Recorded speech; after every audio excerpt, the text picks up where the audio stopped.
I am Taiba. I am clinical psychologist and I am assistant director for research and development at Pakistan Institute of Living and Learning. I will be moderating today's session. So before मैं इससे पहले कि मैं आपको agenda के बारे में बताऊं, let's start with the recitation of Holy Quran. So I would request Umair if he can say few verses from the Holy Quran to begin the session. Over to you, Umair.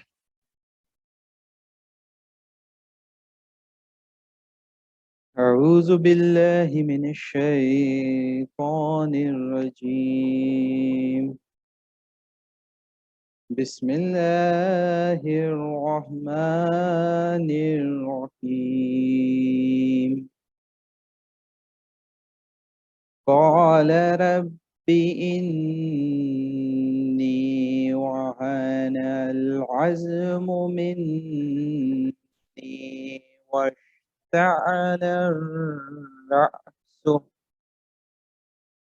واشتعل الرأس شيبا ولم أكن بدعائك رب شقيا.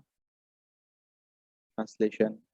And said, surely I am weakened, and my bones too are weakened, and my head hair is filled with grey. And my Lord, I have never been ungrateful in my prayer to you. और कहा, ए मेरे परवरदिगार, मेरी हड्डियां बुढ़ापे के सबब कमज़ोर हो गई हैं और सर बुढ़ापे की वजह से सफ़ेद होने लगा है। और ए मेरे परवरदिगार, मैं तुझसे मांग कर कभी महरूम नहीं रहा। सदक़ल्लाहुल अज़ीम। Jazakallah. Bilal, can we have agenda on screen? So here is the agenda. You all can see how we structured these 2 hours. We will start with the welcome note from Mr. Riaz Fatiana. Then Professor Naseem Chaudhary will take us through the journey towards development of this mental health policy draft so far. And after that, we have 7 structured presentations on 7 different topics that will be presented by different presenters. And each presentation is followed by a discussion that will be chaired by the experts in the relevant fields.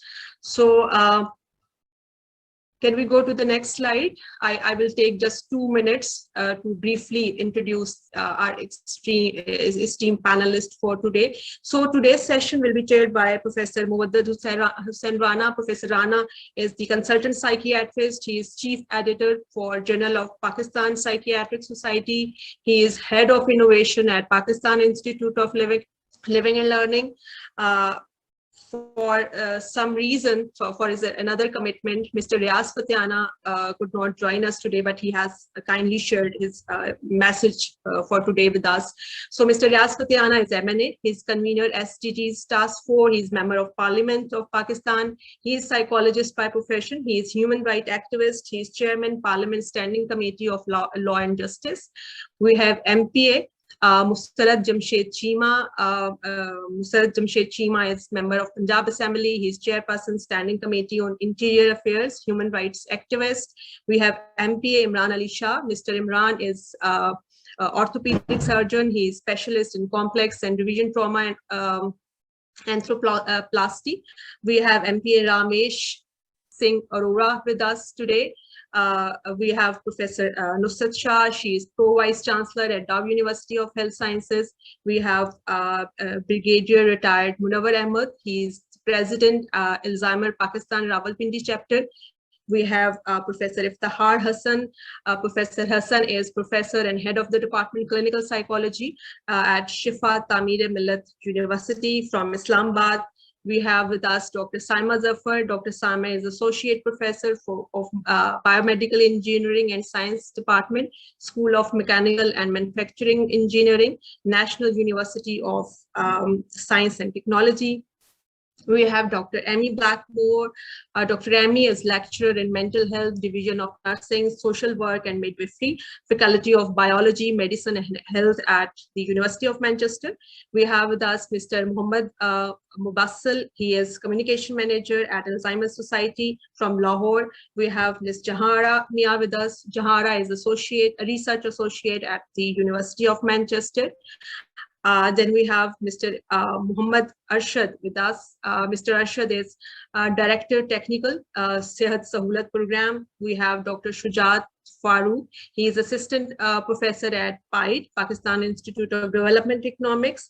We have Mr. Obaidur Rahman. He is CEO, MOOCs Digital Agency, Social Media Expert. We have Dr. Anita Koso with us. Dr. Koso is Assistant Professor at Community Medicine, Liaquat National Medical College. From Karachi, we have Dr. Sadia Asim with us. Dr. Sadia is a Senior Research Fellow at University of Manchester. We have with us Mr. Mia Atikur Rahman. He is Project Director and Founder, Welfare Hand Project Director, Hamza Foundation Welfare Hospital from Peshawar. My apologies if I have missed any name. We will now move to our first presentation by Professor Naseem Chaudhary. So I will request, ma'am, if you can briefly introduce yourself and tell us about the journey so far. Ma'am, you are on mute. So are we going to hear the message from Mr. Fathiana after this? We can do either ways. If you can do your presentation first, and we can then play the message. So once again, huge welcome to all our esteemed panelists, हमारी discussion chair for this session. My name is Naseem Chaudhary. I am a professor of psychiatry और मैं head करती हूँ ये organization, Pakistan Institute of Living and Learning. हम एक over the last 20 years, we are working on mental health and well-being in Pakistan. हमारा बहुत research focus है और हम उस part पे पहुँचे हैं अपनी journey के where we are drafting the mental health policy for Pakistan and its implementation plan. So मैं briefly, especially we have got a lot of people जो पहली दफा हमारे इन sessions में आए हैं. So I'll briefly tell you कि हमने ये कहाँ से शुरू की और अब हम आगे कहाँ जा रहे हैं, जिसके लिए आप जैसे experts की obviously हमें ज़रूरत है for your input, your support and help. So this started in September of 2019, where a group of psychiatrists, Pakistan se and UK ke, we met at the Royal College of Psychiatrists in London. Or Mr. Fathiana just flew for the day for that conference, and he has been really leading this cause from the front. He's been very supportive. Here in March of 2020, we held an all-parliamentary mental health summit, which was hosted by our Honorable President, Dr. Arif Alvi. It was held at the President House, और ये organize किया था हमारी organization ने, SDG Task Force, which was led by Mr. Fathiana, and University of Manchester, जो Professor Hussain ने lead किया था वहाँ से. So can we have the next slide, please, Tayyiba? Is summit में we were given the task कि mental health policy हम draft करें for Pakistan for 2020-2030. अब हमारा काम जिस तरह we take a life course approach in our work. So we work from preconception, pregnancy, postnatal, early childhood, आगे बढ़ता Pakistan, early adolescence, कामयाब जवान, young people, working adults, health and well-being of older adults. So during the parliament, in subgroups की individual sessions and meetings हुई थी. And today we are part of the older adult mental health group. Then in October 2020, हमारी एक virtual meeting हुई थी of all the groups. और उस meeting में, can we have the next slide, Taiba, please? उस meeting में from our older adult group, जो common problems लोगों ने identify की थी, we are all familiar with them. मगर वो obviously they are recurring things जो होती हैं, उसमें से some of the things included like training के गैप्स हैं, जेंडर इनइक्वालिटी है, लैक है रिसर्च और अवेयरनेस का with in the community, care giver stress है.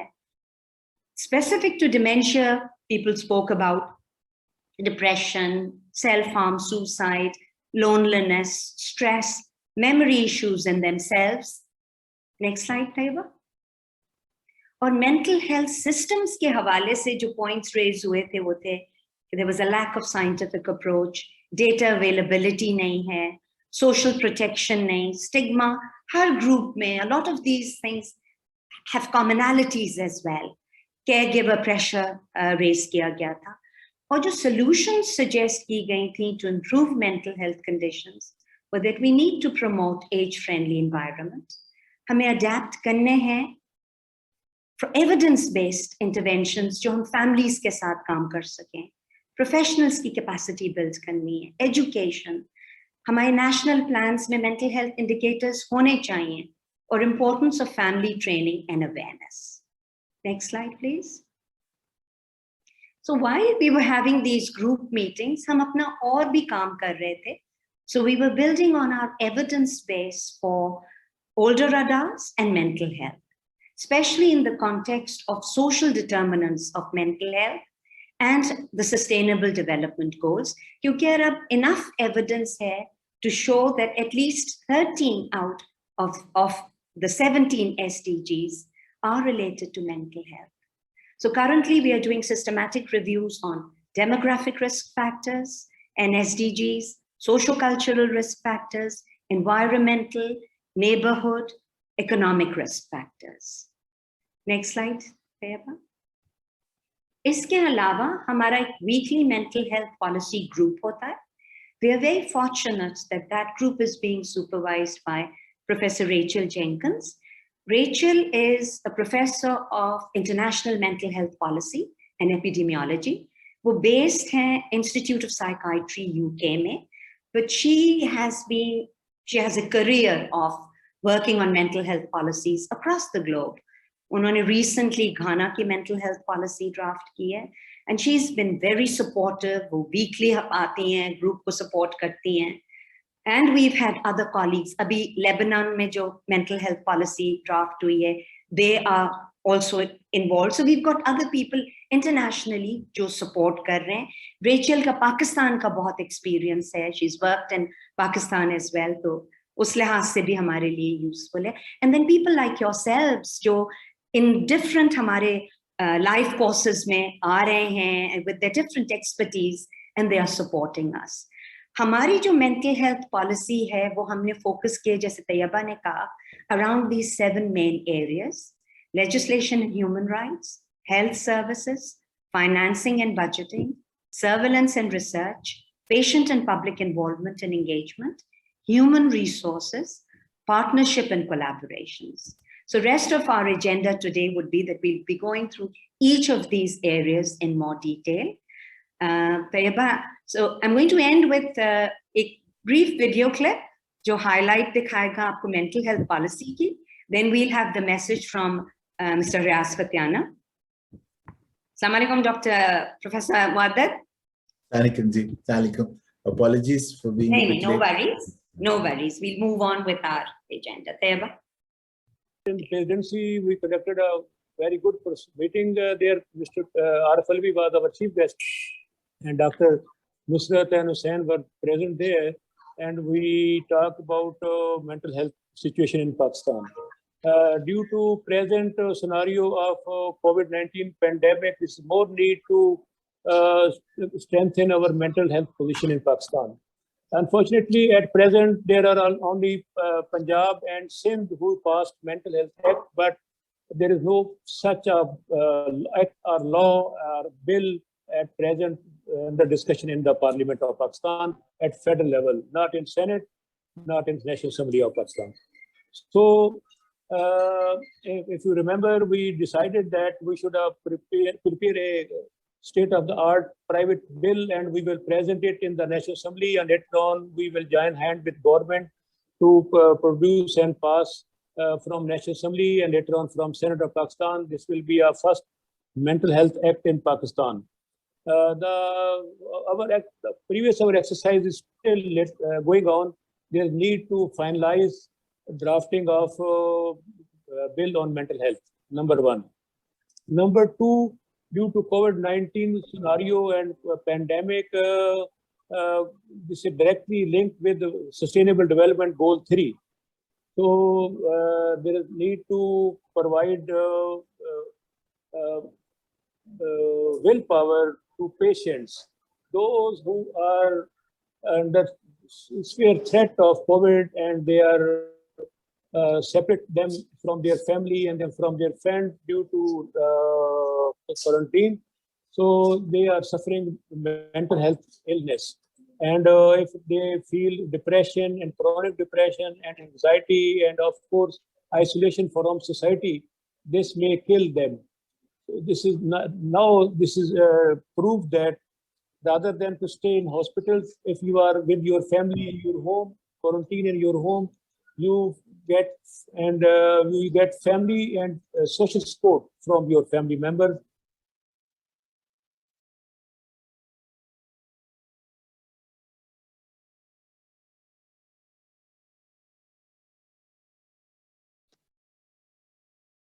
Now, Bilal, if you could please play the journey, like the summit 2020. So we'll show you the video of brief journey of 2020, the summit initial session. Bilal, can you please play the video?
Thank you, Bilal. Now let's move to our presentation. Our first presentation is on legislations and human rights. I would request Professor Zainab Zadeh. Professor Zainab Zadeh is Head of Child and Adolescent Mental Health at Pakistan Institute of Living and Learning. Over to you, ma'am. Bismillahirrahmanirrahim. Assalamu alaikum to everyone. Thank you very much, Taiba. As you've been told, I'm Zainab Zadeh, a clinical psychologist based in Karachi, working with Bill. Today's topic is legislation and human rights. Can I have next slide, please? That's a well-known fact that an appropriate legislative framework is required to improve the human rights of those suffering from mental disorders. And that's true for any human rights related issue of human being. It's not only the fact which is related to people suffering from mental disorders. A proper, sound, appropriate legislative framework is something that we require to be able to move on. So talking about what we had in the name of legislation to begin with, and just to familiarize you with the journey, ये सफर शुरू कहाँ से हुआ?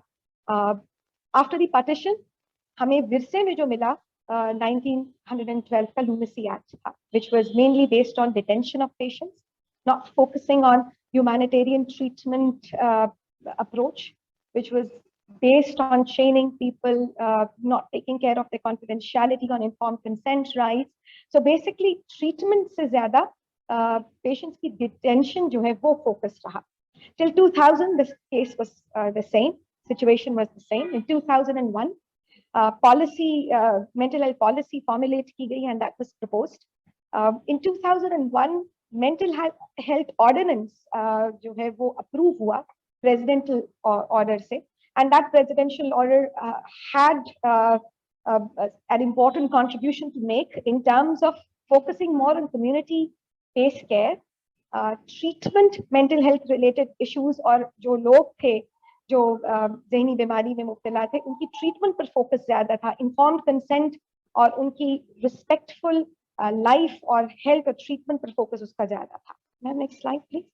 In 2003, this policy was revised, and basic components of this revised policy are flashed here. इसमें से अहम नुकात को अगर हम देखें तो एडवोकेसी एंड प्रमोशन जो आज की जो समिट है वो इसकी एक दलील है इस बात की कि we are working towards advocacy and promotion of and awareness of mental health issues related to that.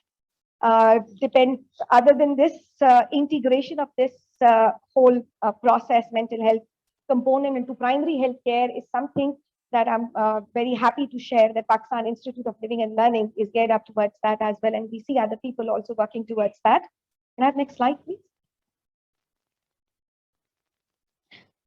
Other than this, what was established over the period of time that हमारे पास जो एक review committee prevention reform के तौर पर कायम की गई जो कि मुख्तलिफ hospitals और उनकी जो services हैं उसको review करती थी. लेकिन after 18th amendment, what happened was something that was taken care by Federal Mental Authority.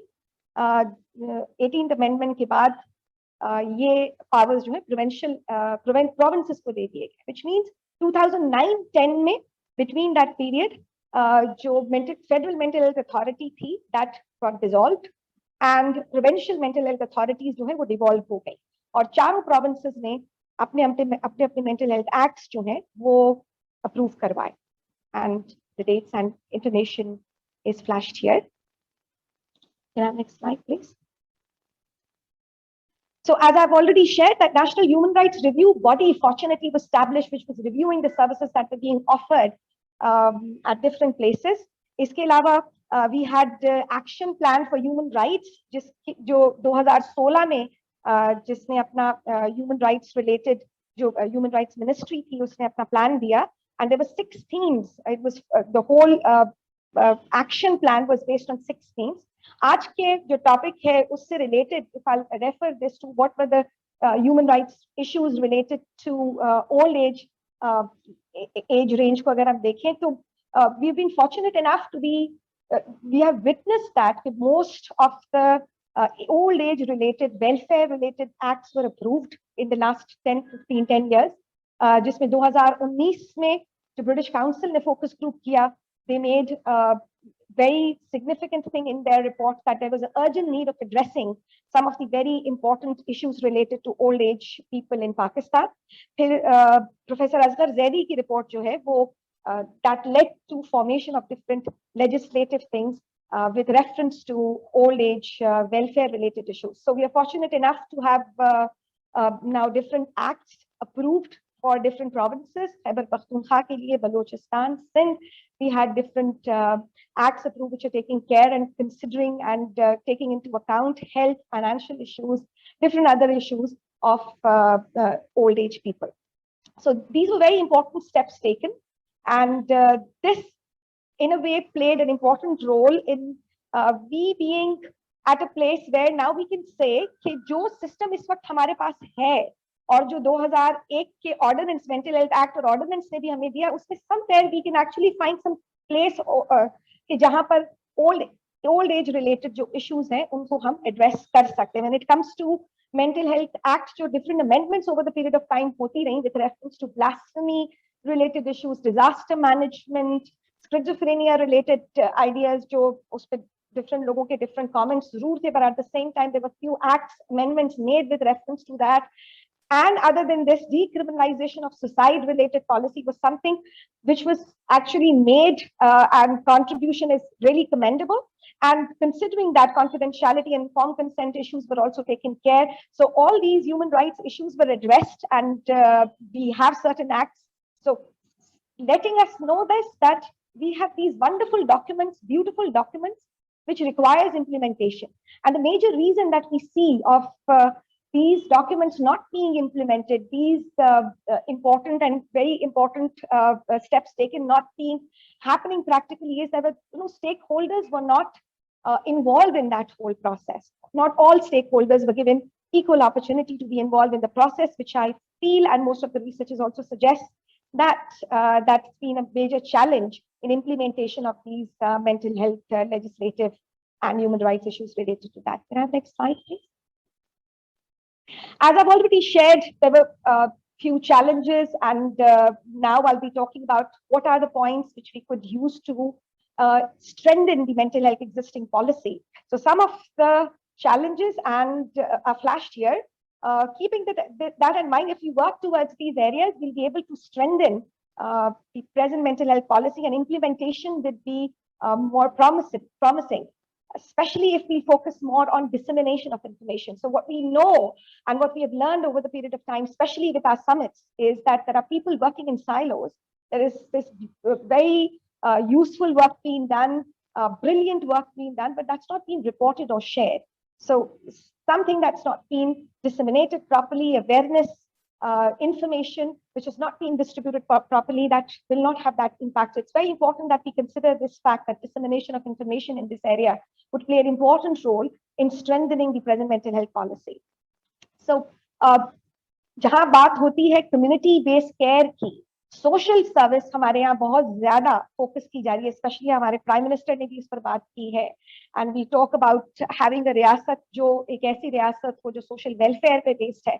So there are lots of opportunities of collaboration through which we can work towards improving the implementation of mental health policy and benefiting people suffering from mental disorder, especially elderly people. क्योंकि इस रास्ते में हमारे पास, इस ज़िम्न में हमारे पास बहुत सारी ऑर्गेनाइजेशंस हैं, इस वक्त एक्ट्स भी मौजूद हैं जिसको सपोर्ट कर रहे हैं, और दारुल शफ़क़त की तरह इस तरह के और बहुत सारी एग्जांपल्स मौजूद हैं जिसको हम इनकॉर्पोरेट कर सकते हैं. Collaboration of that we can actually make difference.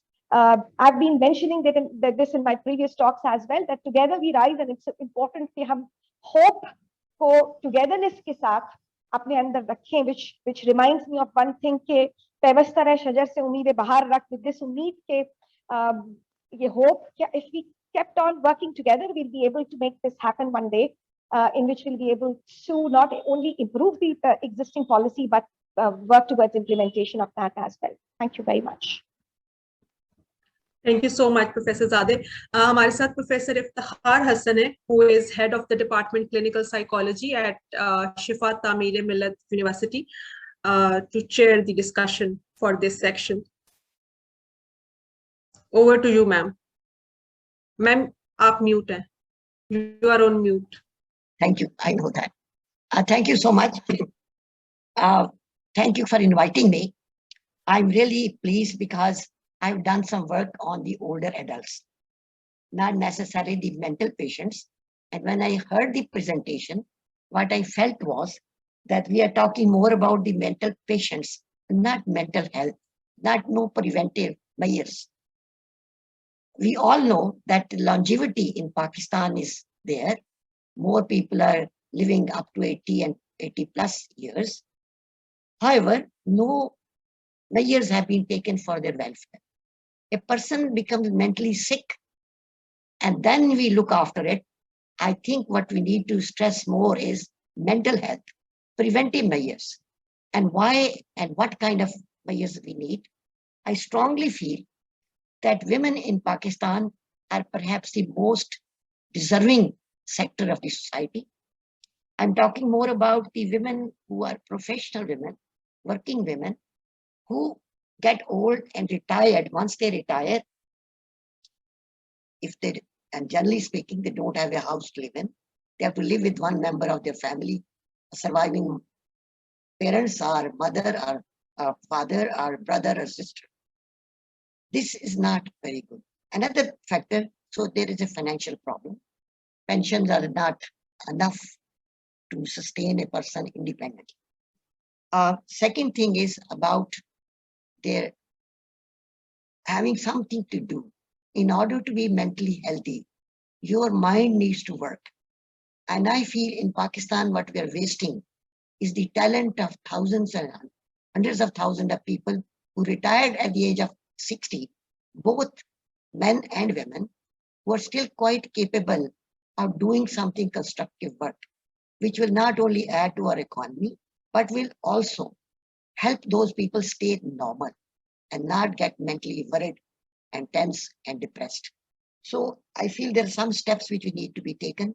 One is we should look at the age of retirement and see if we can extend it to maybe 65, which is very common in other countries, so that they can still be doing useful things. The second thing I feel is all these people who retire and are old have learned some craft. There are the teachers, there are mechanics, there are technicians, there are electricians, there are physicians, whatever they have acquired some skill and some knowledge. I was reading about Europe, and they said that some of the retired farmers work as consultant in agriculture. Being the expert, being the experienced farmers, they know what kind of measures they can do to improve their crop. They know what kind, how they can protect from some kind of problems that the agriculturers feel, how to improve the water logging and all that. So this is something which they can do easily, and we can also have some kind of organization which utilizes these people with some pittance of the money. You know, they can even volunteer and they can even work on much less wages. So one thing is our economic loss,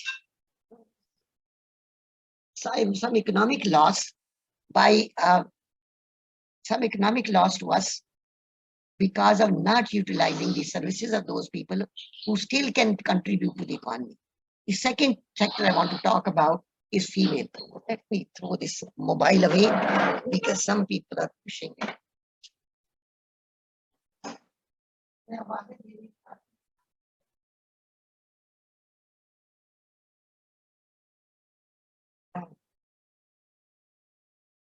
Okay, the second thing is women. Professional women who are older women. I'm a single woman myself. When my father passed away, and he was a pensioner from the government, I went to the bank and I told them, I gave them his death certificate and said, we don't need this pension anymore. He was living in Islamabad with me. And the bank manager said, any unmarried daughter is eligible for pension. I was touched. This law is passed by the British government, not Pakistan, but it is still prevalent. So when you are old and you are a single woman, if your father is a pensioner, you are eligible for the pension, just like a married woman is eligible for the pension. But I, at that time, was in grade 21. I was very touched, but I politely refused. And I said, no, I would need this pension. But I thought this is a good law. I hope in Pakistan because an unmarried old woman is really destitute. Second thing I want to talk about is what is the safety of these people. The safety of a single woman is very much compromised in Pakistan because many of our cities are not mentally healthy. Many of our cities do not have parks. Many of our cities do not have places where people can go and sit and talk and not or even share with the younger people. For instance, if there was a zoo in Islamabad, when there was a zoo in Islamabad, many old people took their grandchildren along and went to the zoo to look at the animals and talk about these animals to the children. Similarly, parks are same thing where people can take a walk, and also some generational mix. And mixing of generation, as you know, is a very important thing. Third thing which I want to mention is the safe housing for the single women.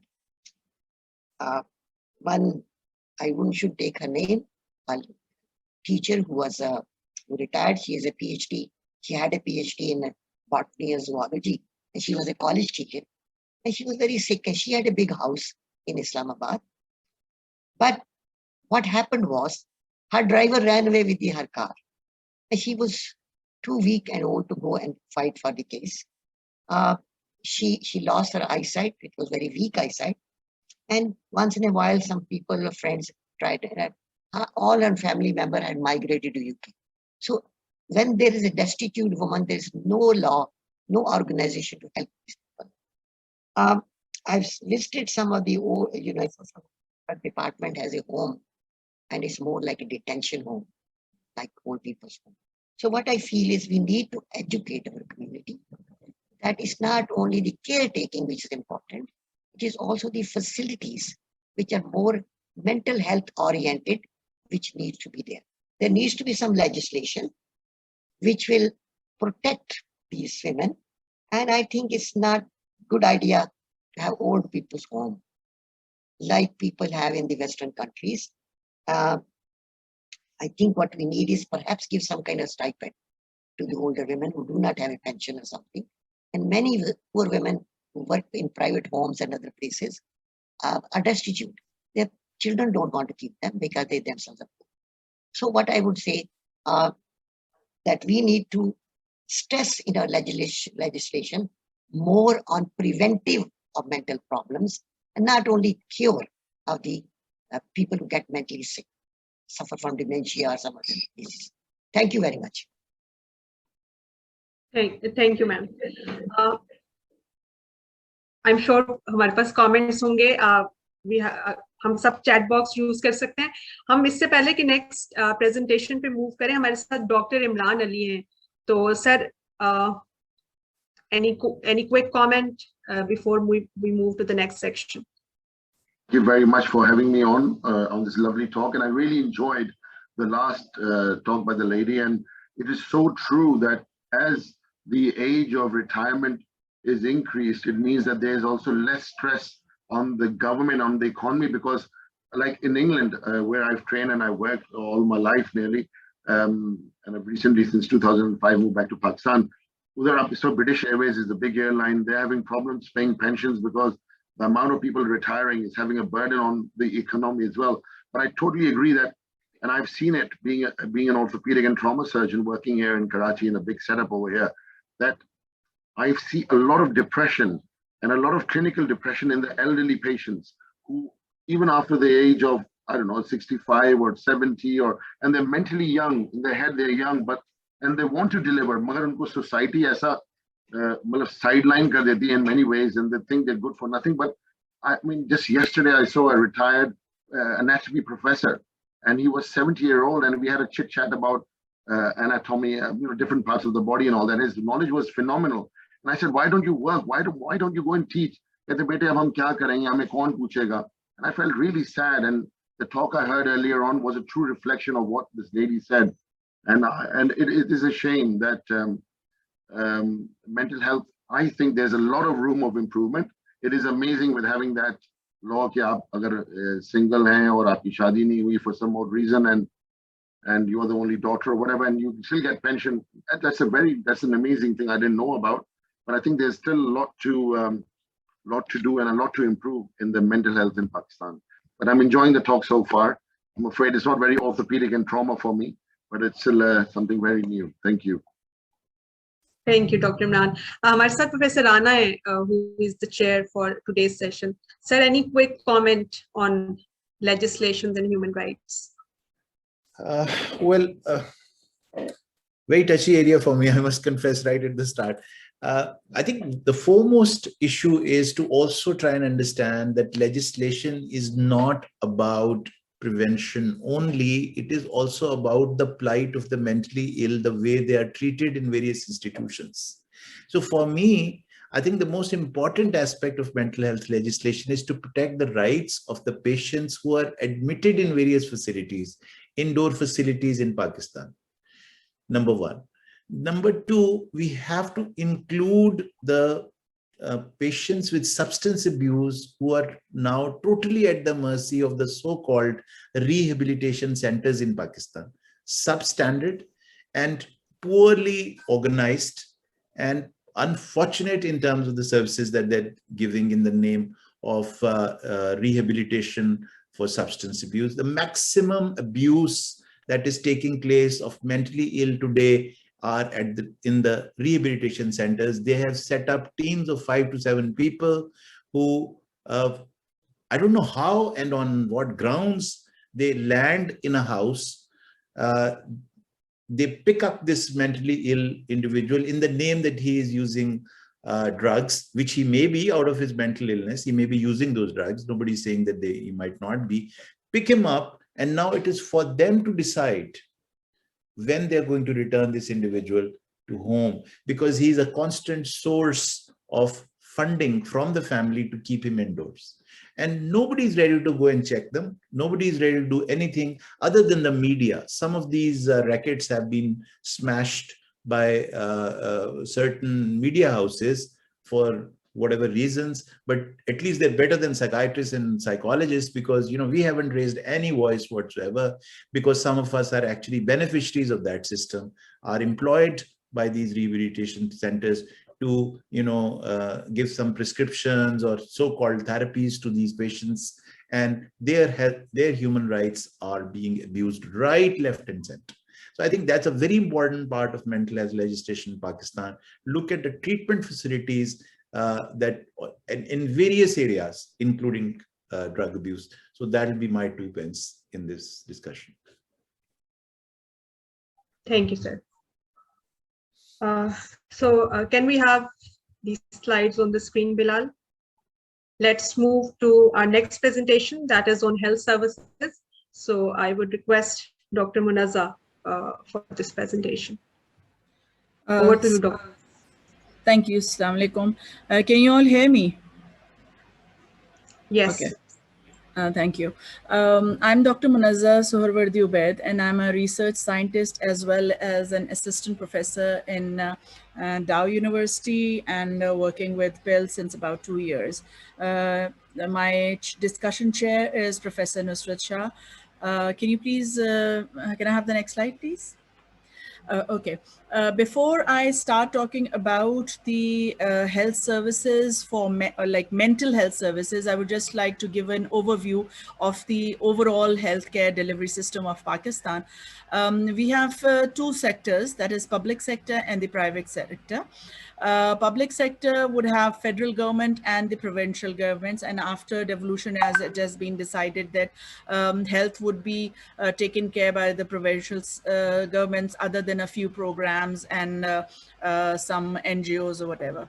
Whereas the private sector has the formal and informal setup, and unfortunately in our system in Pakistan, we have we focus more on the private sector, unfortunately, because the government sectors are not working up to the mark. Well, I wouldn't say, in some provinces it is better and in some it is not, so I would not want to comment on that.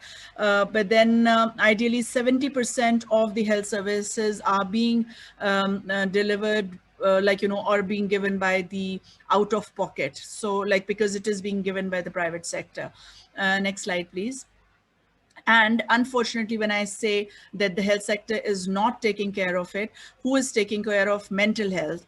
The religious healers, and then we have the traditional healers, the hakims, the sorcerers, whereas ideally it should have been taken care by the primary healthcare centers, and then move on to basic health units, rural health centers, and if needed to the district and the specialist services.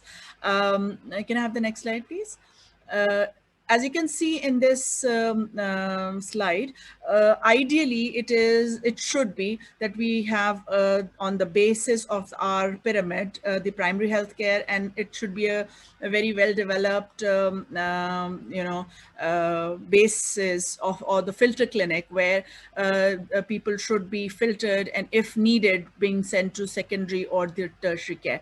Whereas in our system, it is the other way around. Primary healthcare centers cater for the least, and as the health centers go up, the burden also goes up, which ideally should not be there. Neither WHO recommends that, neither our SDGs recommend that, but that's how it is, unfortunately. Next slide, please.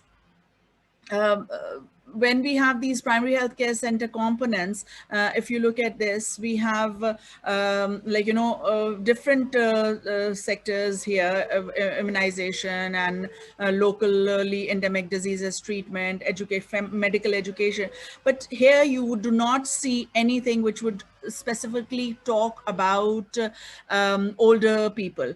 And mental health also has been focused here with maternal and child health, and no other factor takes care of the mental health, which is very unfortunate. Next slide, please. If you can just have a look at this, mental hospitals all over the country, the government hospitals that we have is 5 in number. So 2 are in Sindh, 2 are in Punjab, 1 is in Balochistan, one in Punjab, 1 in Balochistan, and 1 in KPK. So with the population that we have, only 5 major hospitals. Okay, so again, this tells us that private sector is minting money and maybe providing the services, but then again, not the services up to the mark, as Professor Muwaddat also mentioned, that they are being very misused. The number of psychiatrists we have is about 400 to 500, which hardly suffice the community. The kind of beds that we have is 1.9 per 100,000 population. That's again does not suffice. And then one more thing that we do not have is we do not have good researched papers, or if the research is being done, it is not being published. Can I have the next slide, please? This overall gives a view that the health expenditure towards mental health is only 0.4% out of 99.6%, and the other expenditures are 99.6. So usme se 0.4% is being given to health, which mental health, so which is very, very unfortunate. I was just going through, like when I was doing literature search, can I have the next slide too? When I was doing literature search, there are old people's home present, but there's no geriatrics departments, I mean, overall in government. There are few in public sector again, private sector, but not in the public sector. Then we have about 700 old people's home. I mean, it is so sad. And that again, out of them, maybe 20 or 30, which was not it was a vague number, 20 to 30 were present from, publicly, but privately, they're about, other than, so it's like 670 old people's home. And that also are very substandard. They're just there to make money. So my recommendations are that we need to work on policy making of, setups for older people, capacity building and awareness. We do not have geriatric physicians. Mental health services need to be more organized. There should be areas where they can go. It should be more, accessible. It should, the more allocation of resources should be done. So these are my things that I want to advocate for health services. And now, and this is about it. All my references are being under the my slides. So next, I think, is thank you. Next slide, please. Yeah. So thank you so much. Thank you, Dr. Munazza. We have Professor Nusrat Shah with us, who is Pro Vice Chancellor at Dow University of Health Sciences, to lead the discussion. Over to you, ma'am. Assalamu alaikum. Can you all hear me? We can. Yes, ma'am, we can hear. Okay, so first of all, thank you very much for inviting me, and thank you, especially thank you to Dr. Munazza, who actually came and invited me just a day before, and she requested me, but I didn't know that she is actually the person who is working in Dow University. I mean, I met her for the first time and she came in, because I'm, as a Pro VC, I've just started working. I'm a new person in administration. And really happy to be a part of this meeting. And I would like to congratulate all of you to having organized this important meeting, which is much, much needed. And it's high time that we start talking about mental health issues of all the sections of the society, and particularly we're talking about older adults. So like Dr. Munazza already pointed out, it's a very sad situation. And I'm really sorry to hear. I had this idea also, but the statistics that she has told us, it's really sad to hear the kind of health services we have for our senior citizens, the older people. And as we all know that the health budget has just come for this government, and previous governments also, we've always had very, very low budget for health.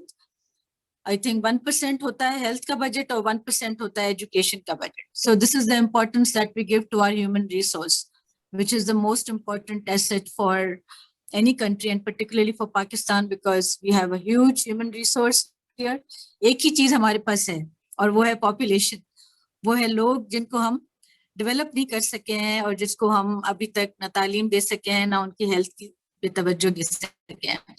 So it's very tragic that every government, irrespective of from the very beginning of history of Pakistan, no government has prioritized the health issues. And what to say of mental health? We are talking about overall health, overall education, overall our human resource. We have not been able to prioritize our human resource. Our priority is still defense and other debt servicing and everything. So until and unless the government is made to realize, the pressure has to come from all of us, from all of you, people who are working in mental health, people who are working for human rights. It has to come from all these pressure groups, from all of us. And we have to talk about these issues, that this has to be a priority, and we have to increase our health budget. So mental health, of course, that's a very, very important part of health, because there can be no health without mental health. Or when we talk about the weaker sections of society, like we talk about child rights, we talk about child abuse, we talk about women's rights, we talk about poverty, we talk about, so similarly, this is also a very weak section of the society, our older population. And like Munazza said, most neglected area, because we don't have a field of geriatrics. It is so strange that I have been a professor of obstetrics and gynecology for last more than 25 years. And we were never taught anything about how to take care of older people. And even now, we are not teaching our students. We are not building this specialty. We are not producing people who are experts of geriatrics. So of course, the field will be taken where it is, we have left it vacant. So it is going to be taken off by Hakims and by faith healers, and mostly by quacks. So people really, I think this is a very urgent need for public sector. Public sector ko hi karna padega, because that's the place where we can provide free of cost services. And this is a very, very neglected area, very, very least attention being paid to this area. And public sector is not offering these services. We don't have any clinics for older population. We don't have any clinics to take care of their diet, nutrition, or their physical weakness, their mental health. All these issues have to be taken care of in under one umbrella, or one just old people clinics hote hain, that we have to establish that, and that has to come from the government. And in order to make the government do it, I think we all need to make a noise. We all need to make a big noise about it, because abhi to this older population has increased. It's increasing so immensely. According to WHO, it's going to become 40 million in another 20-30 years. Or ultimately, there will be so much health issue for this older population if we don't take care of it now. Right now, it's going to be too late.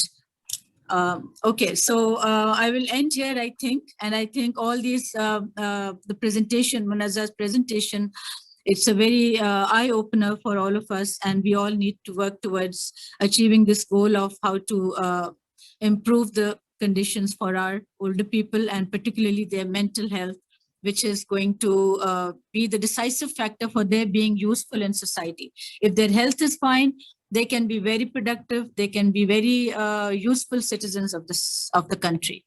Thank you very much. Thank you. Thank you, Professor Shah. हमारे साथ MPA Ramesh Singh Arora हैं. तो अगर हम एक quick comment आपकी तरफ से sir, before we move to the next presentation. Mr. Ramesh Singh Arora hai. Sir, can you hear me?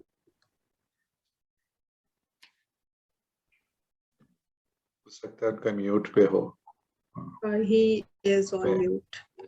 तो नहीं नेक्स्ट में बुला लीजिएगा. Sure. Let's move to the next presentation then. Can we have the slides on the screen, Bilal? The next presentation is on surveillance and research. I would request Usman Arshad for this presentation. जी अस्सलाम वालेकुम. आवाज आ रही है मुझे? जी. जी अच्छा. I am Usman Arshad. मैं global evidence lead for evidence synthesis हूँ Pakistan Institute of Living and Learning, और मेरे साथ लीड करेंगे professor Mohaddat Rana. Please next. अच्छा जी. एनी पॉलिसी जो भी हम बनाते हैं या जो भी बनेगी अभी इंशाल्लाह ताला, तो this is going to look like something like this, के उसके ऑब्जेक्टिव्स होंगे. फॉर एग्जांपल जो 7 डोमेन्स आपने देखी हैं वो यहाँ पे आ जाएंगे ऑब्जेक्टिव्स में, and then they are going to have few strategies कि किस तरह उनको फुलफिल करना है, and every strategy is going to be divided into targets और इंडिकेटर्स. Please next. और नेक्स्ट स्लाइड. अच्छा. तो उन इंडिकेटर्स को हमने मॉनिटर करना है और एवेलुएट करना है. एंड मॉनिटरिंग इज लाइक कि आप रेगुलरली उनको मॉनिटर करते रहेंगे. For evaluation it's more of a appraisal system if you are able to complete those tasks और नॉट. और एवेलुएशंस की जो 2-3 फॉर्म्स होती हैं कि एक इम्प्लीमेंटेशन को प्लान को आपने एवेलुएट करना है, जो आप पॉलिसी बना रहे हैं इसको बजाते खुद भी आपको एवेलुएट करना है, और जो आपने ऑब्जेक्टिव्स बनाए हैं उनके इंडिकेटर्स की बेसिस पे क्या आप फुलफिल कर सकें या नहीं कर सकें. सो तो these are few forms of evaluation. Please next slide. जो आपने अभी हम पॉलिसी बनाने की कोशिश कर रहे हैं या जो भी दुनिया में पॉलिसीज बनी है, this is one of the checklist जो WHO ने प्रोवाइड की हुई है. ये एक उसका पेज है, ये 6 पेज डॉक्यूमेंट है विच कैन बी जो कि अप्लाई करना है हमें, और हम इस चेकलिस्ट को अपनी पॉलिसी पर भी अप्लाई करेंगे. It is a downloadable document. अगर आपको चाहिए हो तो please let us know, otherwise Google से भी ये हो सकता है. Please next. अच्छा जी. फ्रेमवर्क और for setting up conducting evaluation कैसे होगी, तो इसमें 5 स्टेप्स हैं मेनली कि इसके. एक तो है कि पर्पस और स्कोप आपको पता, आपने तय कर लेना शुरू में कि आपने किन बेसिस पर डिसीजन लेने हैं, कहाँ पे क्या पॉइंट्स होंगे, कहाँ पे इन्वेस्टमेंट जानी है, कहाँ पे नहीं जानी है. सेकंड पॉइंट इज आपको एवेलुएटर्स की जरूरत होगी. Evaluators could be your government agencies, आप प्राइवेट ऑडिटर्स रख सकते हैं, और आपको जो फंडिंग चाहिए उन या जो फंडिंग जा चुकी है उसकी एवेलुएशंस करनी है. सो इसमें कैपेसिटी बिल्डिंग का भी पॉइंट है कि मेंटल हेल्थ से रिलेटेड के एवेलुएटर्स को कैपेसिटी बिल्डिंग करना, और हमें उनको तय कर लेना शुरू में कि क्या चाहिए हमें. प्लीज नेक्स्ट स्लाइड, क्योंकि मेरे पास 1 मिनट. और अच्छा जी. तो दिस इज ऑपरेशनल फ्रेमवर्क जिसके बेसिस पे ये सारा काम होता है. तो this is inputs, outputs, outcomes and impact. Inputs में क्या है कि गवर्नेंस बॉडीज आपको फाइंड आउट करनी है, फाइनेंसिंग के पैसे कहाँ से आने हैं, उसके बाद आपको वर्क फोर्स, हेल्थ फोर्स, जो भी सारी चीजें आपने सप्लाई चेन का तय करना है. ये देने के बाद you will on those basis you will decide कि what are the outputs you want, and then you will look at the impact and outcomes. Impact is the thing which is going to decide about whether or investment has been on the point or not. कि इसकी वजह से आपको पता लगेगा कि society में change कितना हुआ. And from all these things you will be doing research within these areas, और वहाँ से आपको डाटा आना शुरू हो जाएगा. And on those databases जो भी डाटा आपका बनेगा उस पे आप एनालिसिस और सिंथेसिस रन करेंगे as we do in the all the researches, and then we will send it to the specific regulatory bodies जो हमारे ministers होंगे और वो सब लोग. And on these basis few like what we can do with all these things कि हमें financing में improvement की ज़रूरत है, governance bodies में भी improvement की ज़रूरत है, and with health information systems we need to improve all those things. And I'm going to finish it because Dr. Rana will, I need to give him more time. I want Thank you, Smart. More. Over to you, Professor Rana. You wanted to say me, you wanted me to say something because I was not around and you were calling me. Sir, we wanted your comments. We just had finished the discussion on health services. मुझे मैं actually उसमें I was not around, तो मुझे बताया मेरे staff ने कि शायद मेरा नाम आप लोगों ने invited me. That's fine, sir. आप अगले किसी भी सेशन में जब भी आपका कोई कमेंट हो तो please feel free to share.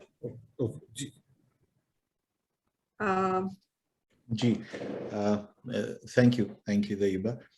I think very nicely put, concisely put details of how we are going to go about the implementation, how we are going to evaluate the policy on mental health, so on and so forth, how we are going to monitor. So those tools that have been shown, the framework, it's right there in front of us. I think the major challenge that we need to address while we are looking at the policy right now is how do we plan to implement the policy. Now, it is flowing right out of the presidency. We know that the highest echelons in the government are interested in mental health.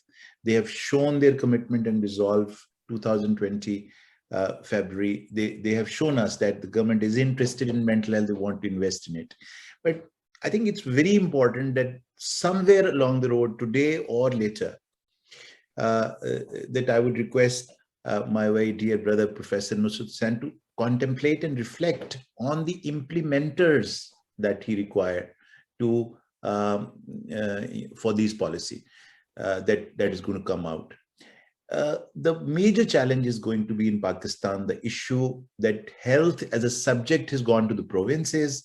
The initiative is coming from the federal side. So we have all sorts of challenges that are being faced in various other domains and sectors of social development, education, I don't want to go into the details of it.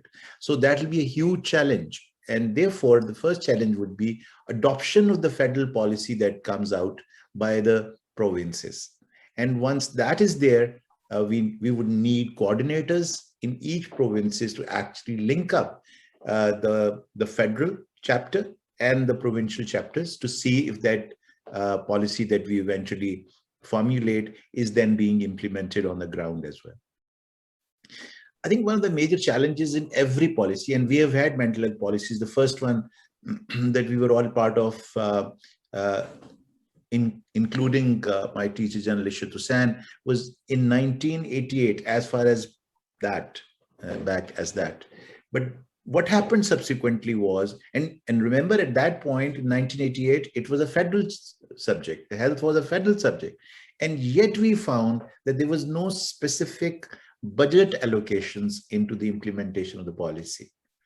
So we were relying on WHO, we were relying on this and that and the NGOs, etc., etc. So since health as a subject, health as a discipline in Pakistan, as a ministry, gets a very lukewarm response from budget allocation people, the planners. They allocate very little. Of course, things are moving in the right direction now, I must confess.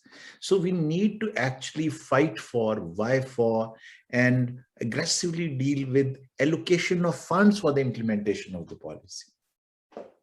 So those are the three main areas that we need to focus on: finding an implementer, finding the coordination between the federal and the provincial chapters, and looking for funding by the government, investment in mental health, and trying to convince the legislators, the government, and the corridors of power that this is money well spent, and come up with evidence. And once we go into research, we then highlight for them the economics of implementing a good mental health policy, and show them through parameters of health economics that when you invest $1, when you invest a rupee in mental health, what dividends does it produce for the government? Those are the researches that we should probably prioritize in our policy and support foremost. And PIL, I think, can take a lead in it to actually show that when you invest in mental health,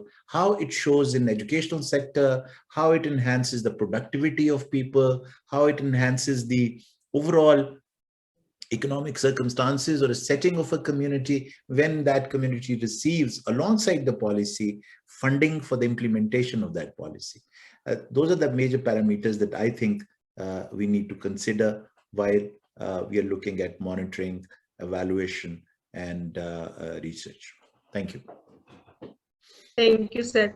We can take one very quick comment if थोड़ा सा quick से ज्यादा ले दें कर लो मैं quick मुवद्दत kindly नाम दिया मेरा. One of the things मुवद्दत is we have mashallah got people like MPA Ramesh Singh, we have got Professor Nusrat Shah and many other esteemed people in this. So this kind of support, I do not know have been there in the past or not. And this process of ye jo chal raha hai, of these working groups, which you are kindly leading as well, I think uske andar hum, in our last young people ke usme, there was a very strong representation from Khyber Pakhtunkhwa also. And then we thought about it between now and the October presentation at the Parliament, that we would develop provincial policies also, which link into the federal one. वो हमें हुआ कि हमें वो काम एक तरह से तो चल रहा है कि लोग अटेंड कर रहे हैं इस पे सारी प्रोविंसेस से, बट आपकी आज की बात बिल्कुल ठीक है. We need to look at कि how वो उनके कॉन्टेक्स्ट में भी by that time डेवलप हो जाए. और एक और बड़ी अच्छी चीज हो रही है कि implementation is the thing behind all this, कि हम इम्प्लीमेंटेशन का सोच रहे हैं. दूसरा एक मेरी रिक्वेस्ट है कि ये पैसों की बात आती है, बजट की बात आती है, I think all of us need to think of कि हमारे पास लिमिटेड डॉलर्स एंड सेंट्स हैं, वही डॉलर हैं, वही 1% है, but we need to think of how do we make the best of it in that 1% for now, and we would work with the government कि हम किस तरह सेविंग दिखा सकते हैं in the current bid to be able to use, कि अगर हम डिसेबिलिटी में कमी करते हैं 10% की तो वो 2% हेल्थ में भी डाल. I think that kind of approach we need to go towards and focus on what we have, so that is likely to work well with the pressures which our governments have, both provincial and federal as well. Back to you, Tayyaba. Thank you. Couldn't agree more. Right. Very nice. Thank you. Can I just make a quick comment with your permission? I feel that I'm Iftikhar Hassan, and I feel that we are again narrowing down. I agree 100% that budget is very small, and what we want to do is within that budget, and we should try to increase it. But again, we are more on the cure side, curing of the mental patients, and nothing on the preventive side. I can vouch as a psychologist that if we have a psychologist, school psychologist in the school, where children have some problem, these children will not become patients. So I think we must concentrate on prevention also, not only on the cure. Cure is important. Let's stop people from getting sick. In the context of older people, I have said the same thing, that if we find some kind of occupation for the older people, they will not become depressed. They will not become psychotic. So especially for mental health, psychiatry is treatment of the mental patient, but psychology is more of the prevention of mental things. So we have to, I think Punjab government has taken a very positive step. They have said they're going to create one post of a school psychologist in the schools. However, we do not have trained school psychologists in Pakistan. And we should train some school psychologists who can identify the beginning of the problems in the small children. If they are depressed, if they're shy, if they are withdrawn, it is a symptom for serious illness later on. So we have to provide, do that. Secondly, I think the communities have to be sensitized. With your, permission, I want to say that many older homes are more like dumping grounds, are more like, more like having away from the vision of the general public. They are not good for them. So I feel that there's a lot more research and also the involvement of the community in this. And I want to stop here, and I would like to send you some written comments later on. Thank you so much. Thank you very much. Thank you. Back to you, Taiba.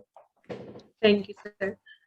So let's move to our next presentation. Our next presentation is on financing and budgeting. I would request Mohsin Alvi for this presentation. Over to you, Mohsin. Assalamu alaikum, everyone. I am going to present the budgeting and financing today.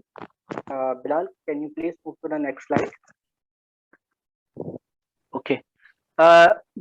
Left hand side shows the total burden of the mental illness in Pakistan, and the right hand side shows it's a budget that covers the entire burden of the mental illness in Pakistan. We actually extracted near about 20 to 25 publications, but unfortunately हमारे पास lack of data था macroeconomics level का. So very few researches we have found that related to the macro level. उसके अंदर हमें पता चला कि जो entire burden है that is near about 2.5 खरब, और उसको 2006 का stats थे, और जब हमने उसको जीडीपी डेफलेटर लगा के डिस्काउंटेड किया और 2020 के अंदर कन्वर्ट करा तो इट विल नियरली अबाउट 7 खरब पाकिस्तानी रुपीस. तो अब 7 खरब पाकिस्तानी रुपीस का बर्डन है. उस बर्डन को कवर करने के लिए हमारे पास डिफरेंट एविडेंसेस थे. कोई लेस देन 2 था, कोई लेस देन 1 था, बट जो मोस्टली जो हमारे पास कोट किया गया है 0.4%.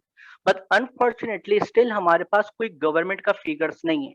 क्यों? वाई? बिकॉज जब बजट बनता है, बजट के अंदर जो पीएओ हैं, प्रिंसिपल अकाउंट ऑफिसर्स जो हैं, वो सब के सब अपने फाइनेंस डिवीजन को जब अपने रेसिपिएंट सबमिट कराते हैं और वो जो कैबिनेट में लेके जाता है, तो उसके अंदर डिफरेंट डिपार्टमेंट्स होते हैं. ये साइकेट्री का है, ये यूरोलॉजी का है. वो सब पब्लिक के लिए अवेलेबल नहीं होते. वो पब्लिक के लिए अवेलेबल होना चाहिए ताकि जो पॉलिसी मेकर्स हैं, जो रिसर्चर्स हैं, they will take into account. Apart from this हमने इससे एस्टिमेट करा कि ये इसका जो 0.4% है, जो कि सिर्फ 2.5 अरब रुपए होता है, वो एंटायर मेंटल इलनेस बर्डन को कवर करने के लिए सिर्फ 5 to 10% है. और जिसका जो 2.5 अरब का 11% जो है ये लगता है मेंटल हॉस्पिटल्स में, मतलब साइकेट्रिक यूनिट्स के ऊपर. बाकी रिमेनिंग 89% जो अदर मेंटल हेल्थ फैसिलिटी को उपलब्ध है. रिमेनिंग चार्ट्स एंड जो पाई चार्ट और different provincial breakup after the amendment of 18 जो डिफरेंट प्रोविंस के पास गया वो हमने यहाँ पे मेंशन कर दिया. अभी recently actually we could not obtain the provincial level budget. जो फेडरल लेवल का निकाला है वो अभी 25 अरब से 30 अरब हुआ है, जो अभी रिसेंटली 2-3 दिन पहले जो बजट हमारा डिक्लेयर हुआ है उसके अंदर. Next slide please.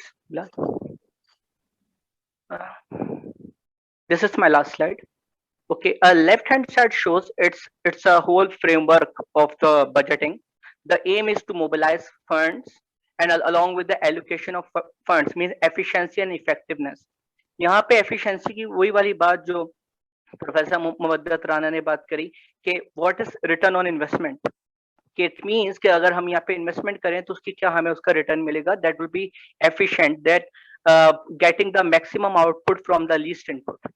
So apart from this, the aim should be to control cost, or the sources of the budget would be tax-based, grant, user fees. Unfortunately, we do not have social insurance in Pakistan, and major contribution will be paid by the out-of-pocket payments. What is the problem? Means we have disparity in the allocation. Means poor people do not get an equal opportunity, and the budget will not be utilized the best to disseminate and allocate. So we have a poor data, as we have mentioned that we could not find the best evidences. So unfortunately, these evidences is based on the facts and figures that we have got. And the good quality of the budget, the quality of the good budget is that we should give the priority to the poor. So on the right hand side, that we have mentioned that the few general steps to the policy framework and the direct steps toward policy framework. I'll just move to the direct one. That means we know that in the economical development era, means people prefer to go for the nuclear family, people prefer to live in the independently, जिसकी वजह से जो intergeneration जो ties है वो breakup हो रहा है.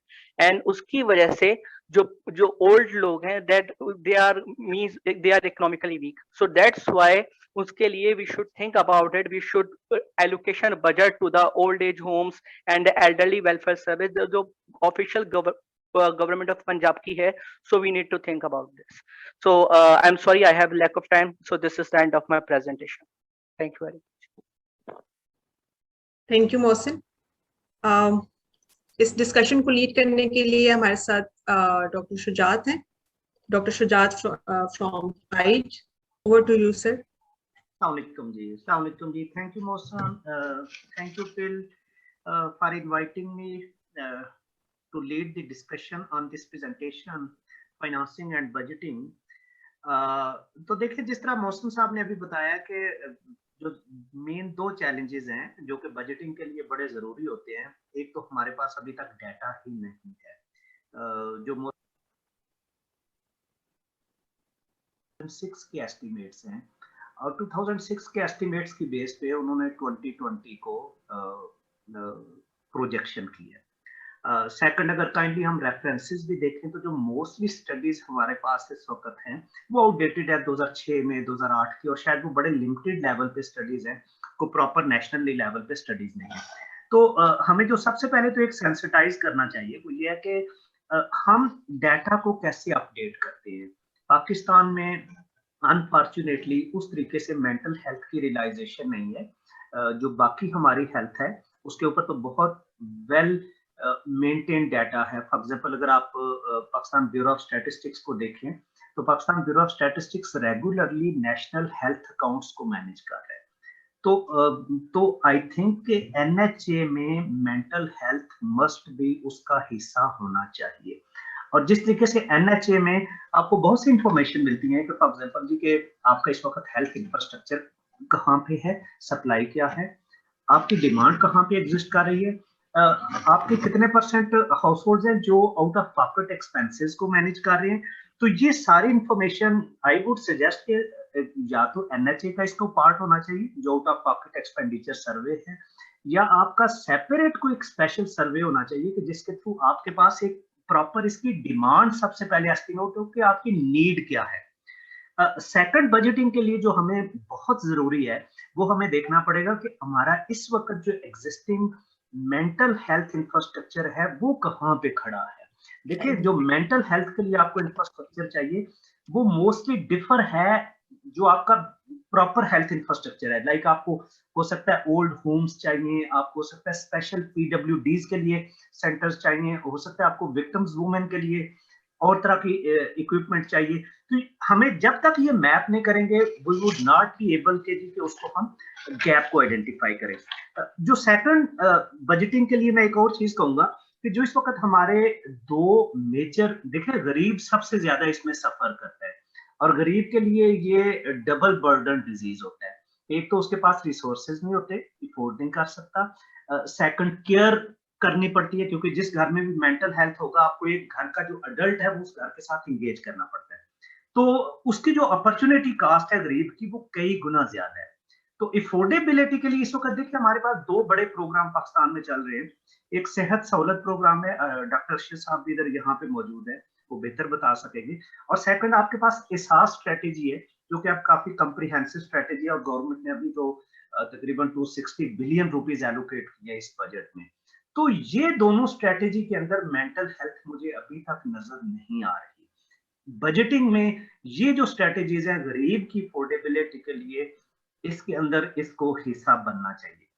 जो थर्ड एक चीज मैं कहूंगा कि जब भी हम बजटिंग करते हैं तो बजटिंग में हमें एक मेंटल हेल्थ का 3E फ्रेमवर्क चाहिए कि इकोनॉमी, कि हम कैसे रिसोर्सेज को पूल कर सकते हैं. It could be public private sectors हो सकता है, जिस तरीके से मैडम बता रही थी, एडवोकेसी हो सकती है, सेंसिटाइजेशन हो सकती है, आप प्रिवेंटिव मेजर्स पे ज्यादा फोकस कर सकते हैं, आप इन लोगों को इंगेज करने के लिए बहुत से हो सकता है लेबर मार्केट में आप बहुत से ऐसे रिफॉर्म्स लेके आ सकते हैं जहां पे आप इन लोगों को प्लेस कर सकते हैं. तो इकोनॉमी हमें सबसे पहले सोचना होगा.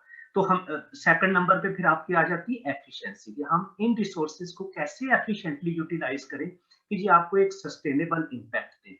तो इन डायमेंशंस पे मैं अपने डिस्कशंस को कंक्लूड करूंगा और ऑनरेबल पैनलिस्ट को कहूंगा कि अगर इसके ऊपर कोई भी कमेंट करना चाहते हैं तो please go ahead. Thank you. Thank you sir. हमारे साथ सर मुनव्वर अहमद है। एक सवाल पूछना चाह रहा था तैयबा कि ये सर, जो प्लीज। इंसाफ कार्ड है जो हम अभी यूज कर रहे हैं हेल्थ के लिए, इसमें मेंटल हेल्थ क्यों एक्सक्लूडेड है? Would anybody be able to tell us about that? Dr. Shah, I think would be here. He is part of Sehat Solar program team. Mental health ji? Dr. Shah?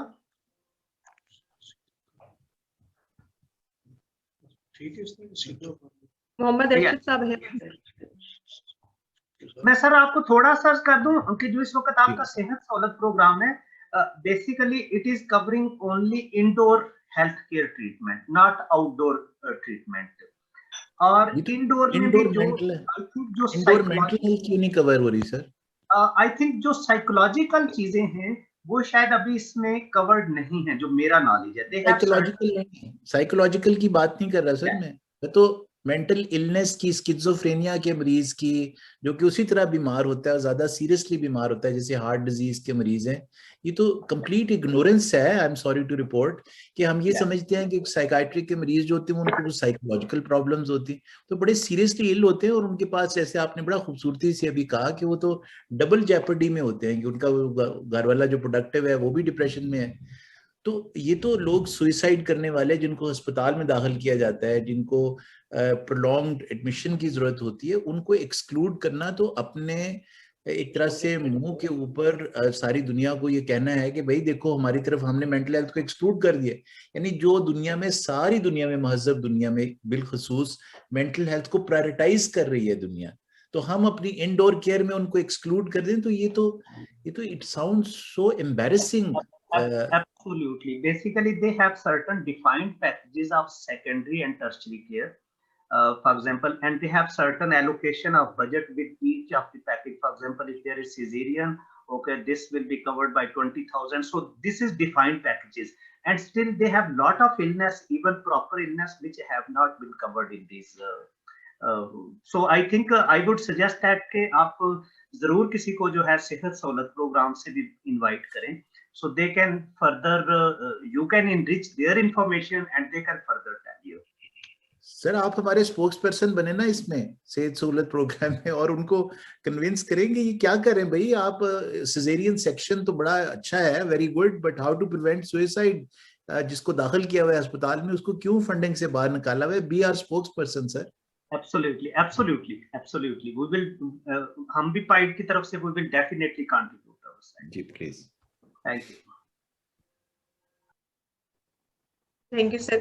हमारे साथ है Sehat Sahulat program से, I think उनका internet issue है, हम next discussion section में उनको ले सकते हैं। Shall we move to the next presentation? Our next presentation is on human resources. So I would request Dr. Noorul Zaman for this presentation. Dr. Noor. Thank you very much. Can you hear me? Ji sir. Thank you. Assalamu alaikum to all, and thank you very much for giving this opportunity to talk about the human resource. And next, I will try to be very quick because we are also all running short of time. Next slide, please. Here. Actually, I just wanted to show the existing situation over here, though there could be some of the figures which are older. I was just going through the Higher Education Commission website, and according to them, there are about 125 universities across the Pakistan which are awarding degrees.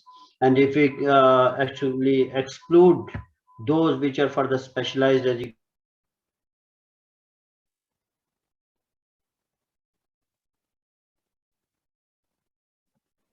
Doctor Noor का mute हो गया। Mute है। Sorry. Am I audible again? Yes. Yeah. Thank you. So I was just telling you about the Higher Education Commission. That Higher Education Commission has given about 125 institutes, both public and private, in Pakistan.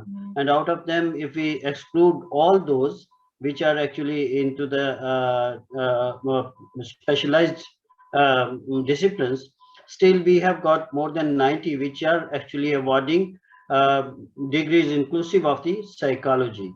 So a lot of a big number is actually being added every year. If we add around 60 to 70 in the BS classes and other in the technical MPhil and MS, then around 100 people from each university are adding up.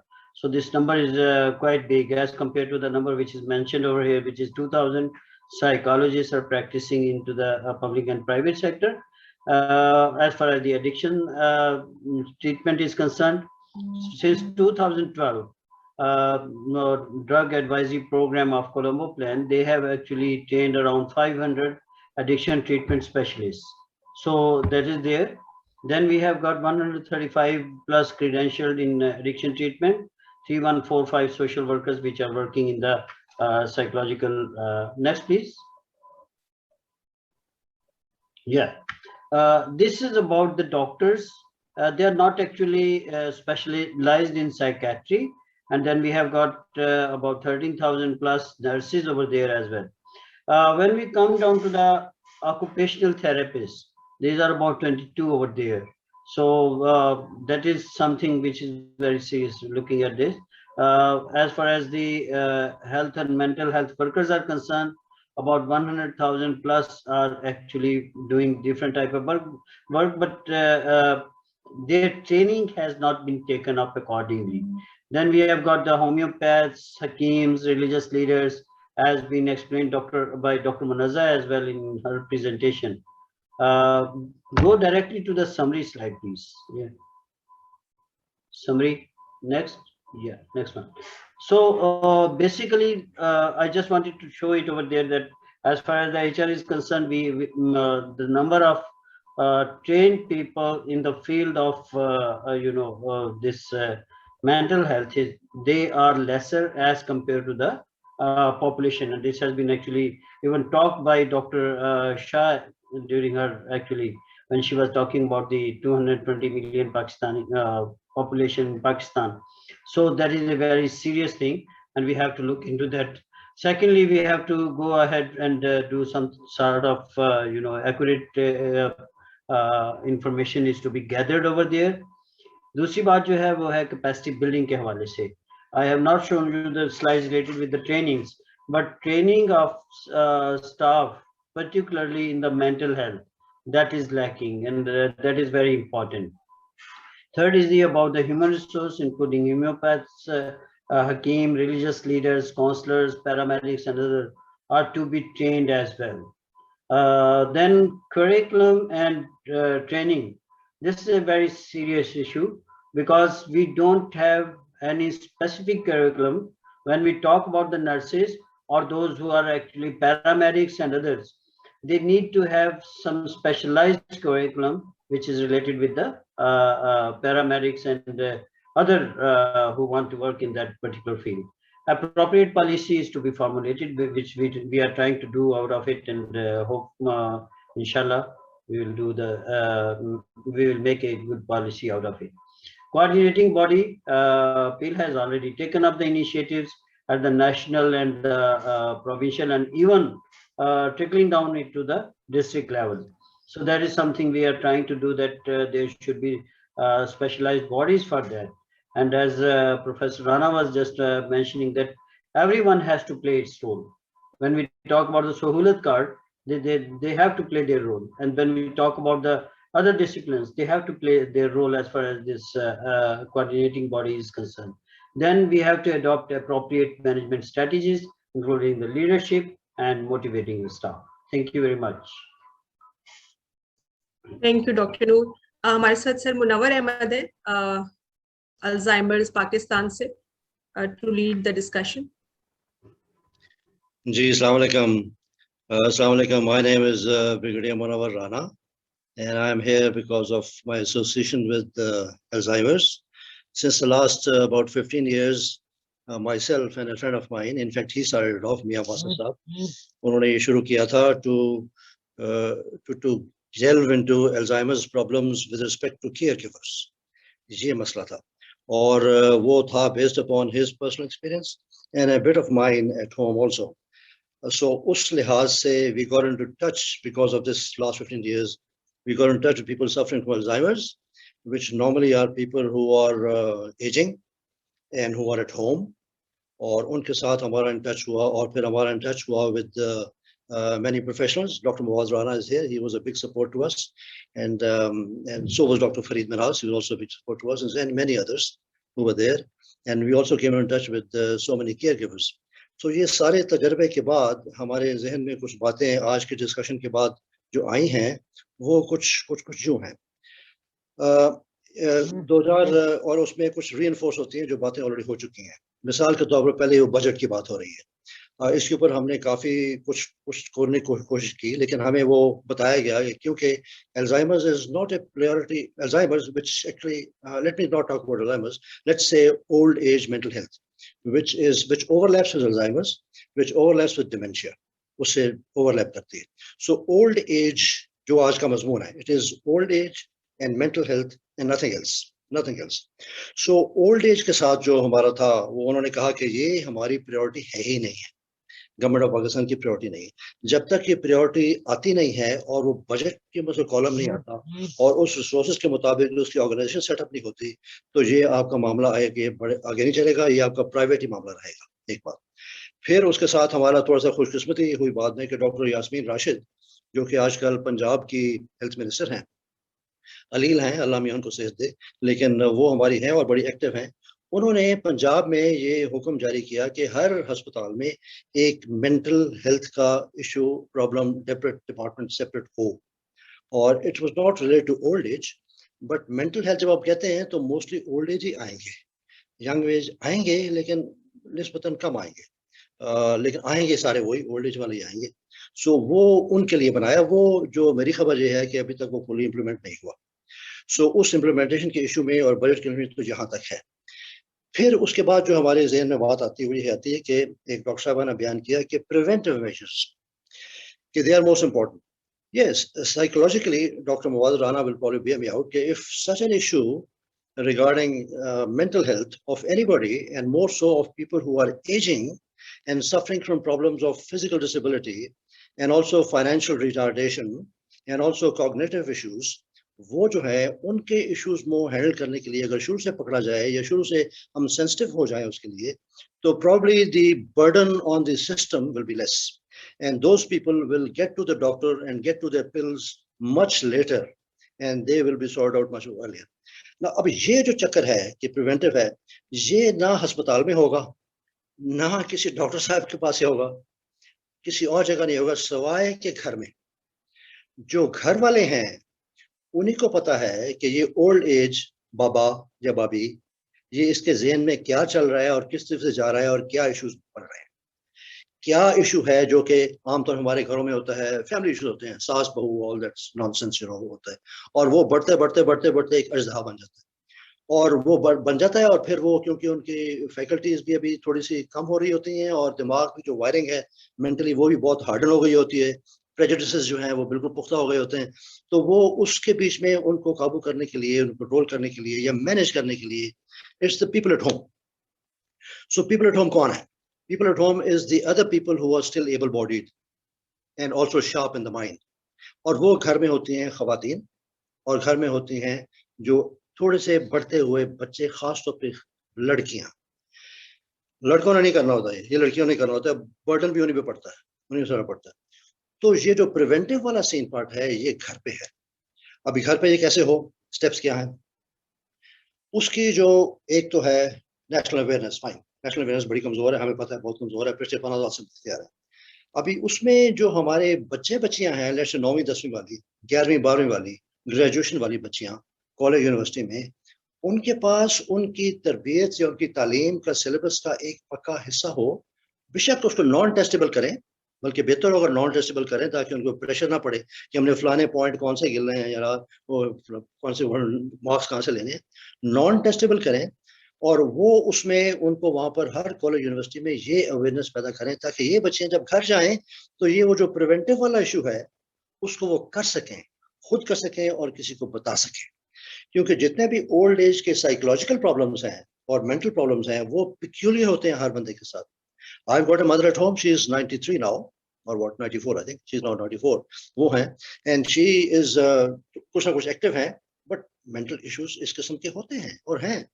और उनको deal करने के लिए the closest person in the home to me is actually myself now. Is myself, you know. So मुझे बिल्कुल पता होता है कि यार ये point जो है ये कहाँ से आया, इनका behavior कहाँ से आया, how do I manage that and how do I control that? Now अभी तो management का issue है, but let's say 20 years earlier on, somebody more active than me or more connected like this with me would have prevented that whole thing. और वो prevention उसकी हो सकती थी. और अगर वो prevention नहीं हो सकती because there is an underlying actual physical medical issue in the mind behind the psychology, then of course they could go to the doctor. वो जा सकते हैं. तो इसमें मेरा जो issue है, मैं जो point करना चाहता हूँ ये है कि we have to have a national thing going on with respect to high schools and colleges and universities जिसमें हो. हमारा तजुर्बा फातिमा जो है यूनिवर्सिटी से हुआ है और उनके साथ काफी कोलैबोरेशन हुई है और उनके साथ मिलके हमने ये फंक्शंस वाला किए हैं इसके बारे में.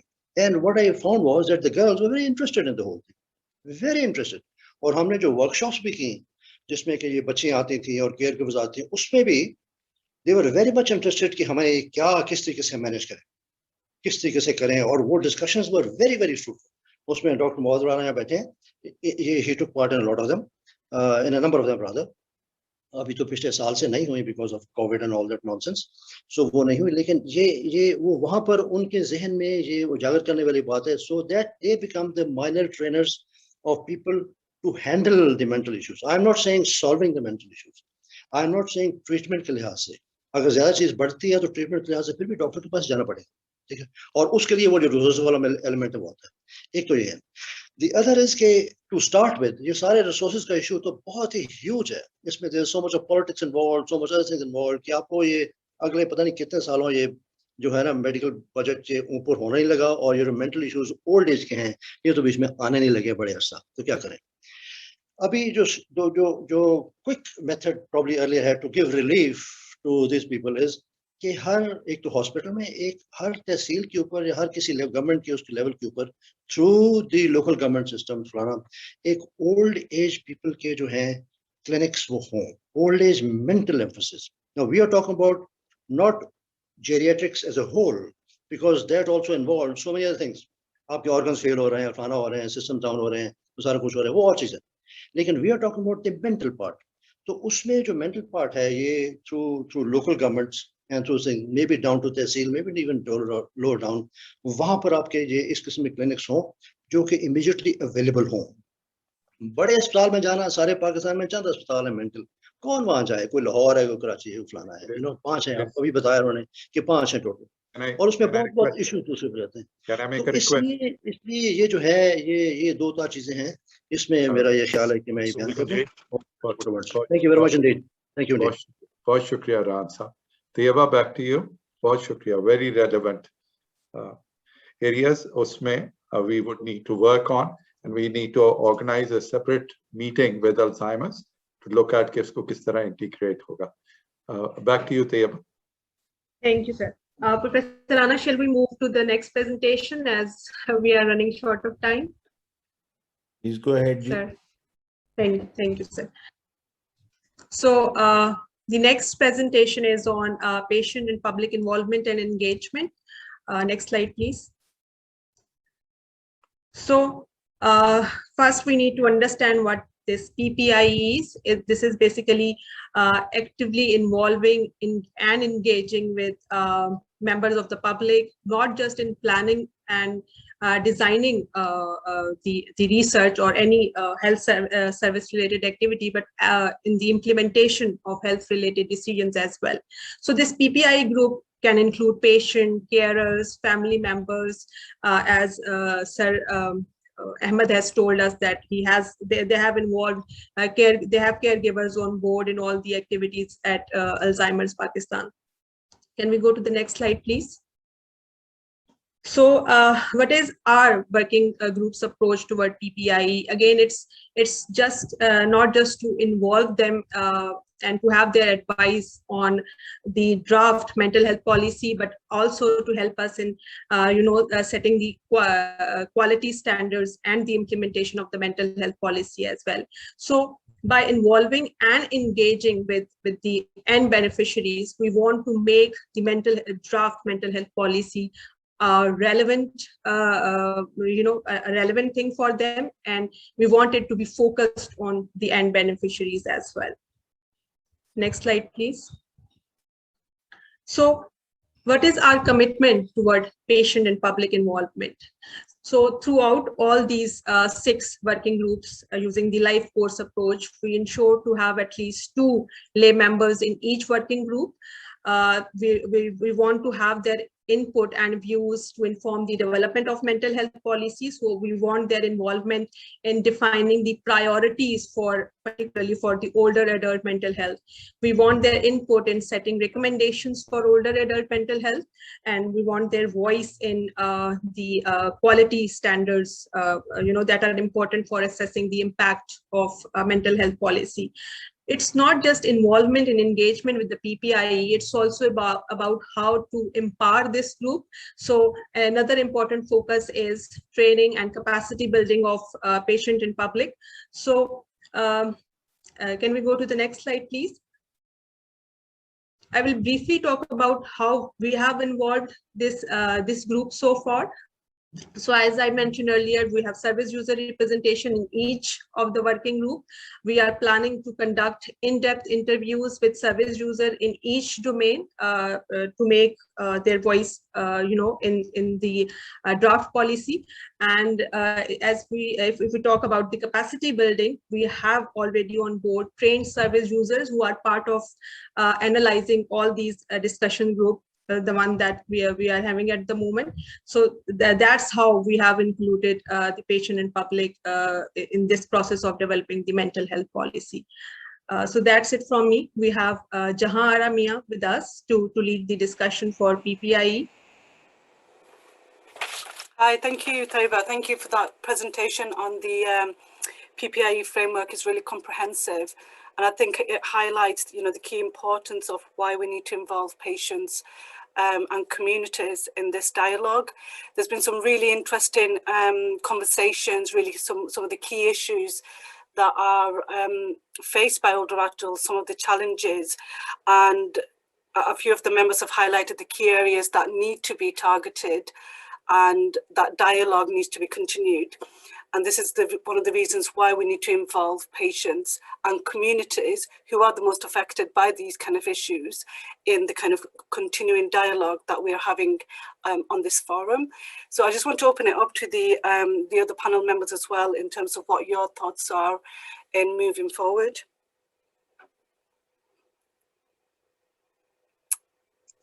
Thank you. Can I make a comment? Please. Yeah, it's. I think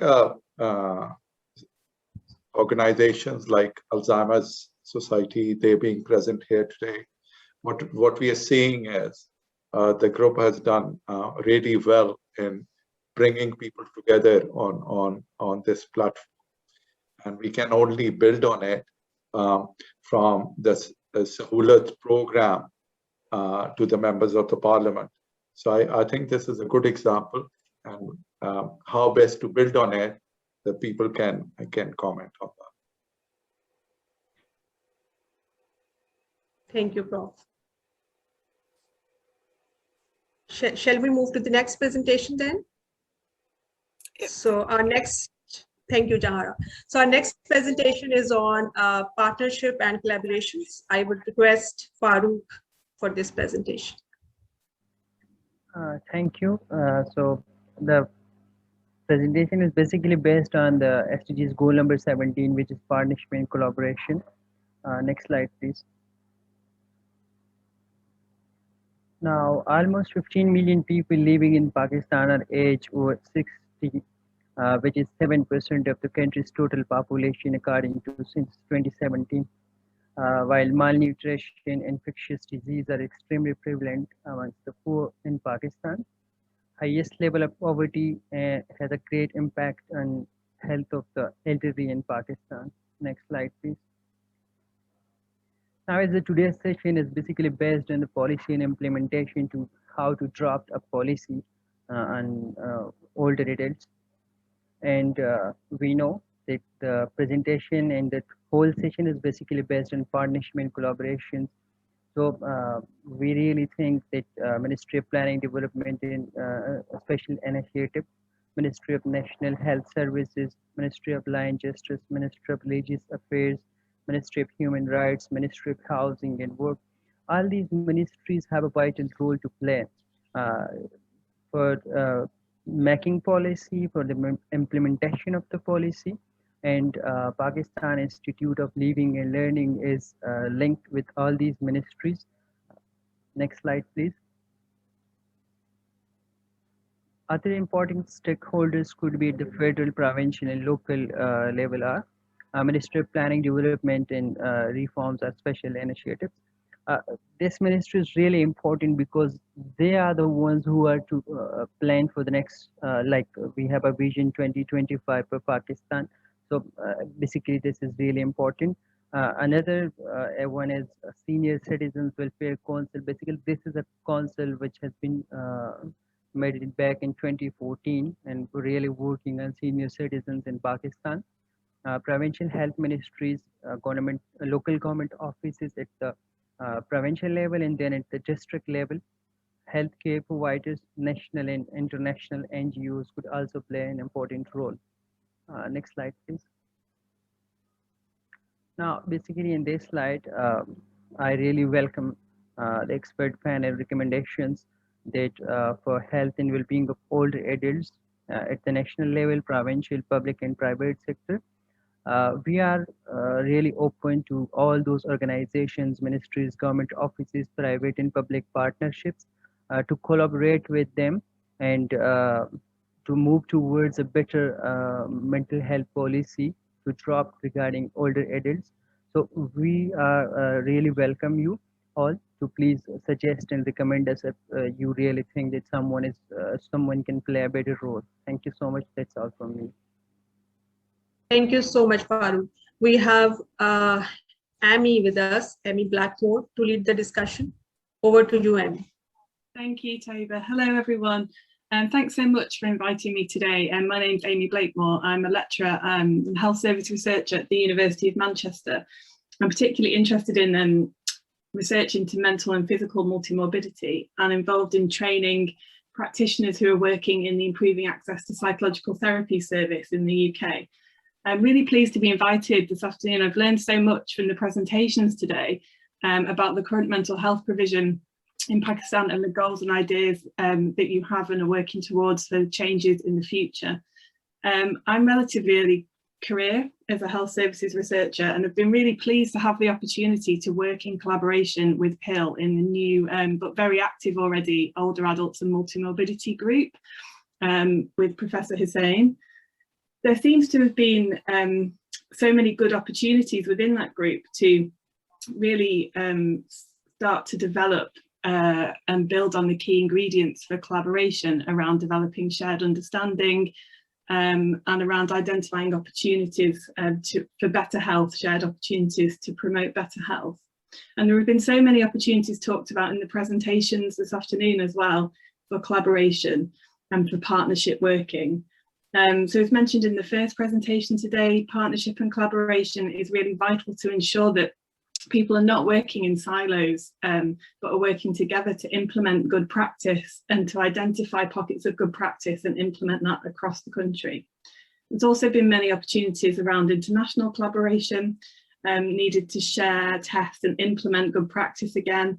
I'm really interested in this to ensure that partnership is effective and equitable and building capacity and capability is seen on both sides of the partnership. Some of the key priorities I've picked out from this afternoon were obviously mentioned just then in the presentation around priorities for ministries to collaborate to work in partnership for the mental health vision in Pakistan. Some of the others I picked out were around implementation science, so developing implementation strategies for effective and cost-effective interventions, identifying opportunities to work in partnership with community health workers, perhaps using task shifting approaches, a real focus and a need to develop partnerships around early intervention and prevention of mental health, and also about capacity building in the mental health professions, developing curriculums for training workers in mental health as well. And also finally, just in the last presentation, working in partnership with patients and the public using PPIE strategies to co-design effective mental health interventions. So they were my priorities that I picked out of the presentation this afternoon. Some of the questions I've had are around how we assess if partnerships are working and if they're effective, how do we ensure that partnerships are sustainable, and how do we ensure that they're equitable as well, and that all sides and parties in the partnership are benefiting from them. So that's everything from me. I would open up to questions if anyone has any questions. Eva, can I just make a comment? Yes, ma'am. Yes, please. It's just about like today. This is such a good example of people coming together. When we had a professor of obstetrics and gynae here for an older adult. So people are really willing to collaborate and join up, and opportunities like this, I think, are excellent because it's a cross-lives course that we've had these meetings, and we've had such a wonderful response and people are ready to help. So for us, something like this, it's been working very well. Thank you, ma'am.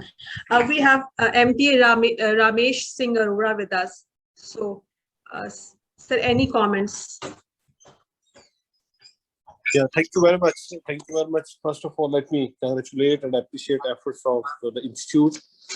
No doubt, it's need of the time. और मैं जब ये सारा देख भी रहा था, तो I personally have witnessed because इस पे जो खासकर old age people पे जो बात हुई थी, जो mental health के हवाले से थे, I would encourage कि इसमें we need to do something because I am one of the sufferer of dementia because my father, great father, he was patient of dementia. मैंने इसका कर्ब देखा, इसकी तकलीफ देखी है कि जिस तकलीफ से फैमिली गुजर रही होती है और जो पेशेंट है वो जो खुद गुजर रहा होता है.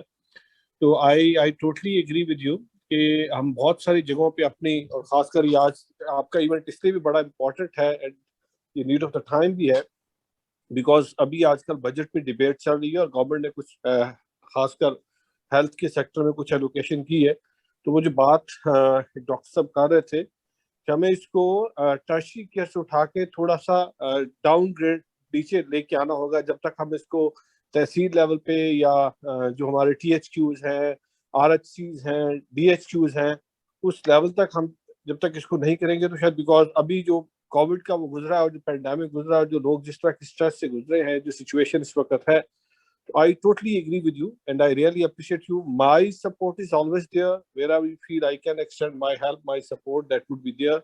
जहाँ पे हम क्योंकि एक चीज जिस पे अभी मैं बहुत काम कर रहा हूँ, बजट स्पीच में भी अपना लिखा था, that is bad nutrition. Because इस वक्त अगर आपकी जो स्टंटेड जो रेट है जो बच्चों का, अगर that is increasing day by day rather to decrease it, despite इसकी हमने बहुत सारा काम किया. Food security is one of the challenge. वो it leads towards so many causes. इसलिए मैं समझता हूँ कि इस वक्त जो आपका initiative, I totally support this idea और whatever I can do. जो हमारा अगर कॉकस आप लोगों ने बनाया हुआ है खासकर ओल्ड एज पीपल के लिए या मेंटल हेल्थ जो है उसके लिए, अगर आपने कोई कॉकस बनाया हुआ within the parliament Punjab assembly के, that's wonderful. I would be extending my support over there. अगर नहीं है तो I would encourage you and I would urge you कि बहुत सारे लोग इस वक्त आ रहे हैं और that is one of the way कि आप कोई ऐसा पार्लियामेंट्री कॉकस बना लीजिए पंजाब असेंबली के अंदर और इशू को हमें हाईलाइट करने की जरूरत है. बिकॉज मैंने पर्सनली जो MHM है, खासकर जो हमारी एडोलेसेंट गर्ल्स हैं, उसके लिए I am a social reformist. हमने बहुत उस पर काम किया. जो MHM जो बच्चियाँ हमारी 8th grade 9th grade 10th grade school जाती है, जब वो साइकिल से गुजर होती है तो वो एक ऐसा ट्रॉमा होता है जो उसको ना तो अपनी फैमिली के साथ अपने फ्रेंड्स के साथ एक्सपीरियंस कर होती है. तो मैं ये आपसे यही रिक्वेस्ट करूंगा कि हमें we need to look into that और जहाँ पे आपको मेरी सपोर्ट रिक्वायर्ड होगी I would be there.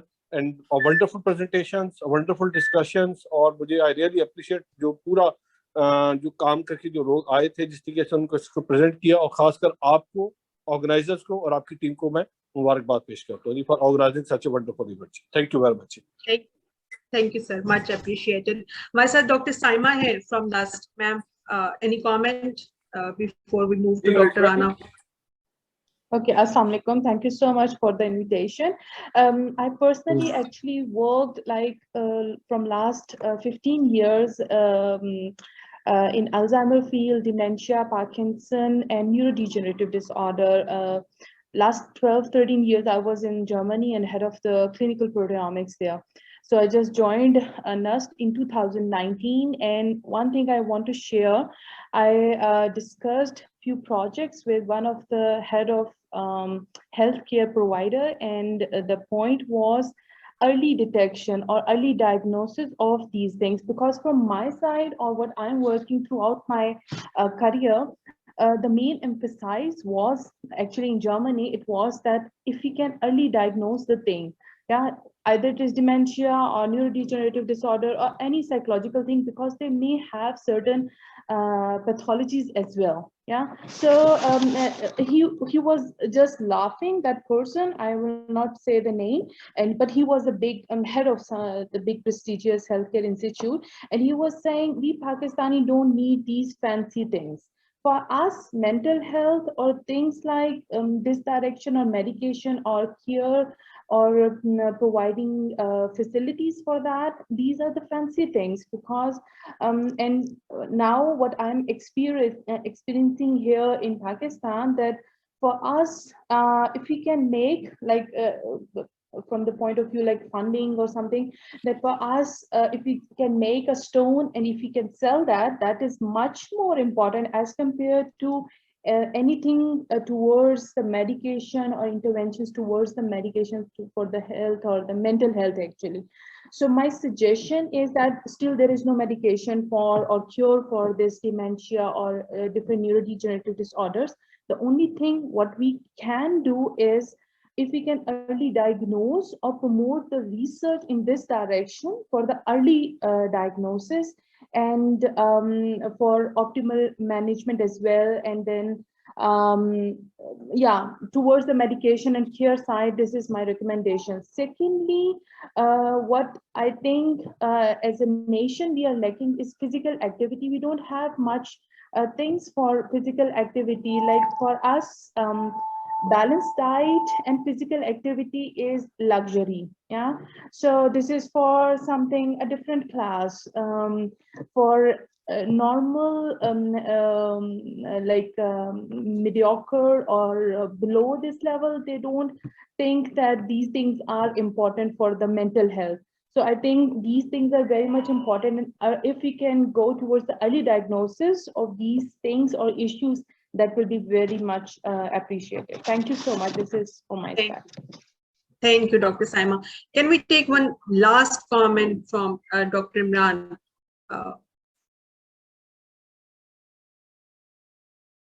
Sir, आपका mic mute है.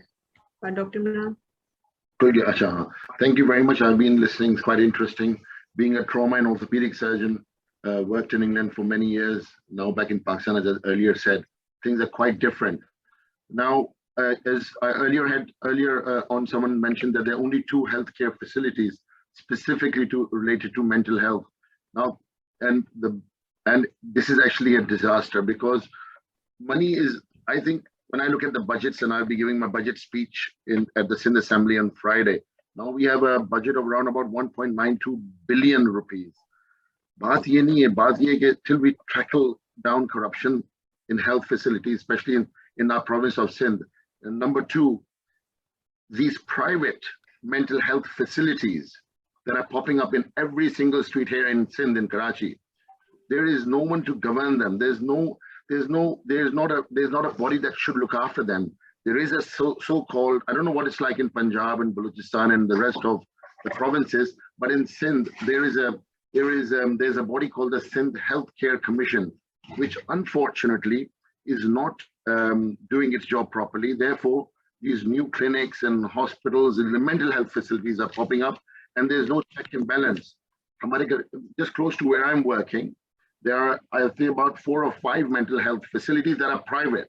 They have hospitals, patients are admitted, They're discharged, God knows they're having ECT, what they're having, what psychotherapy, cognitive behavioral therapy, what they're doing, I have no idea. Because they are not on a leash. There's no accountability. So I think it is absolutely essential to have a body that goes and inspects these mental health facilities. And if they're not delivering, they should be either they should improve or they should be shut down or sealed. In other words, that's what I'd like to decide on. Thank you, sir. I can see Mr. Mohammad Arshad has raised his hand. Yes, Assalamu alaikum. This is Mohammad Arshad from Sehat Sahulat Program, federal government initiative with regard to providing the indoor healthcare services initially to the below the poverty line population, and now we are going to cover the universal population of almost all the Pakistan in due course. But for the Punjab and the rest of the Pakistan will be by December 2021. There are a couple of questions by Naseem Chaudhary and another lady or gentleman. There it says Sahulat is covering the mental health or the older mental health issues. We are providing indoor coverage only.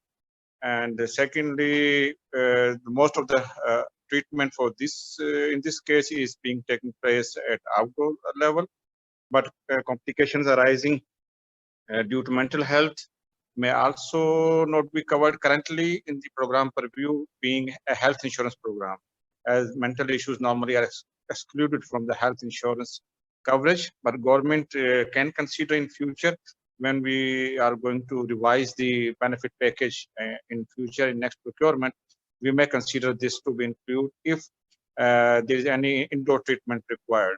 Thank you. Thank you, sir. Now I will request Professor Rana, if you can please conclude the session.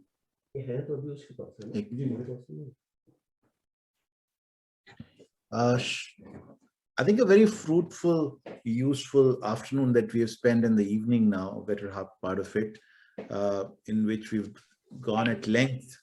I think we've been also very fortunate that very diverse people from various backgrounds of economics, policymakers, legislators, psychologists, psychiatrists, social workers, orthopedic surgeons, trauma specialists, and whatnot. So we've been very lucky to have all of their wisdom compiled.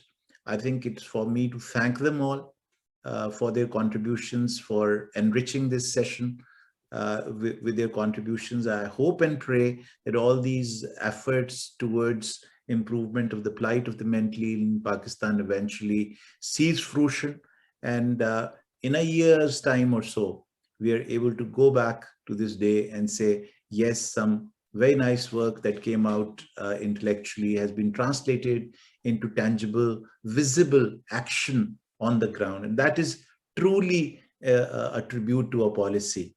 Our policy is only as good as it eventually translates into tangible action. And that, of course, is improvement in the plight of the mentally ill in Pakistan.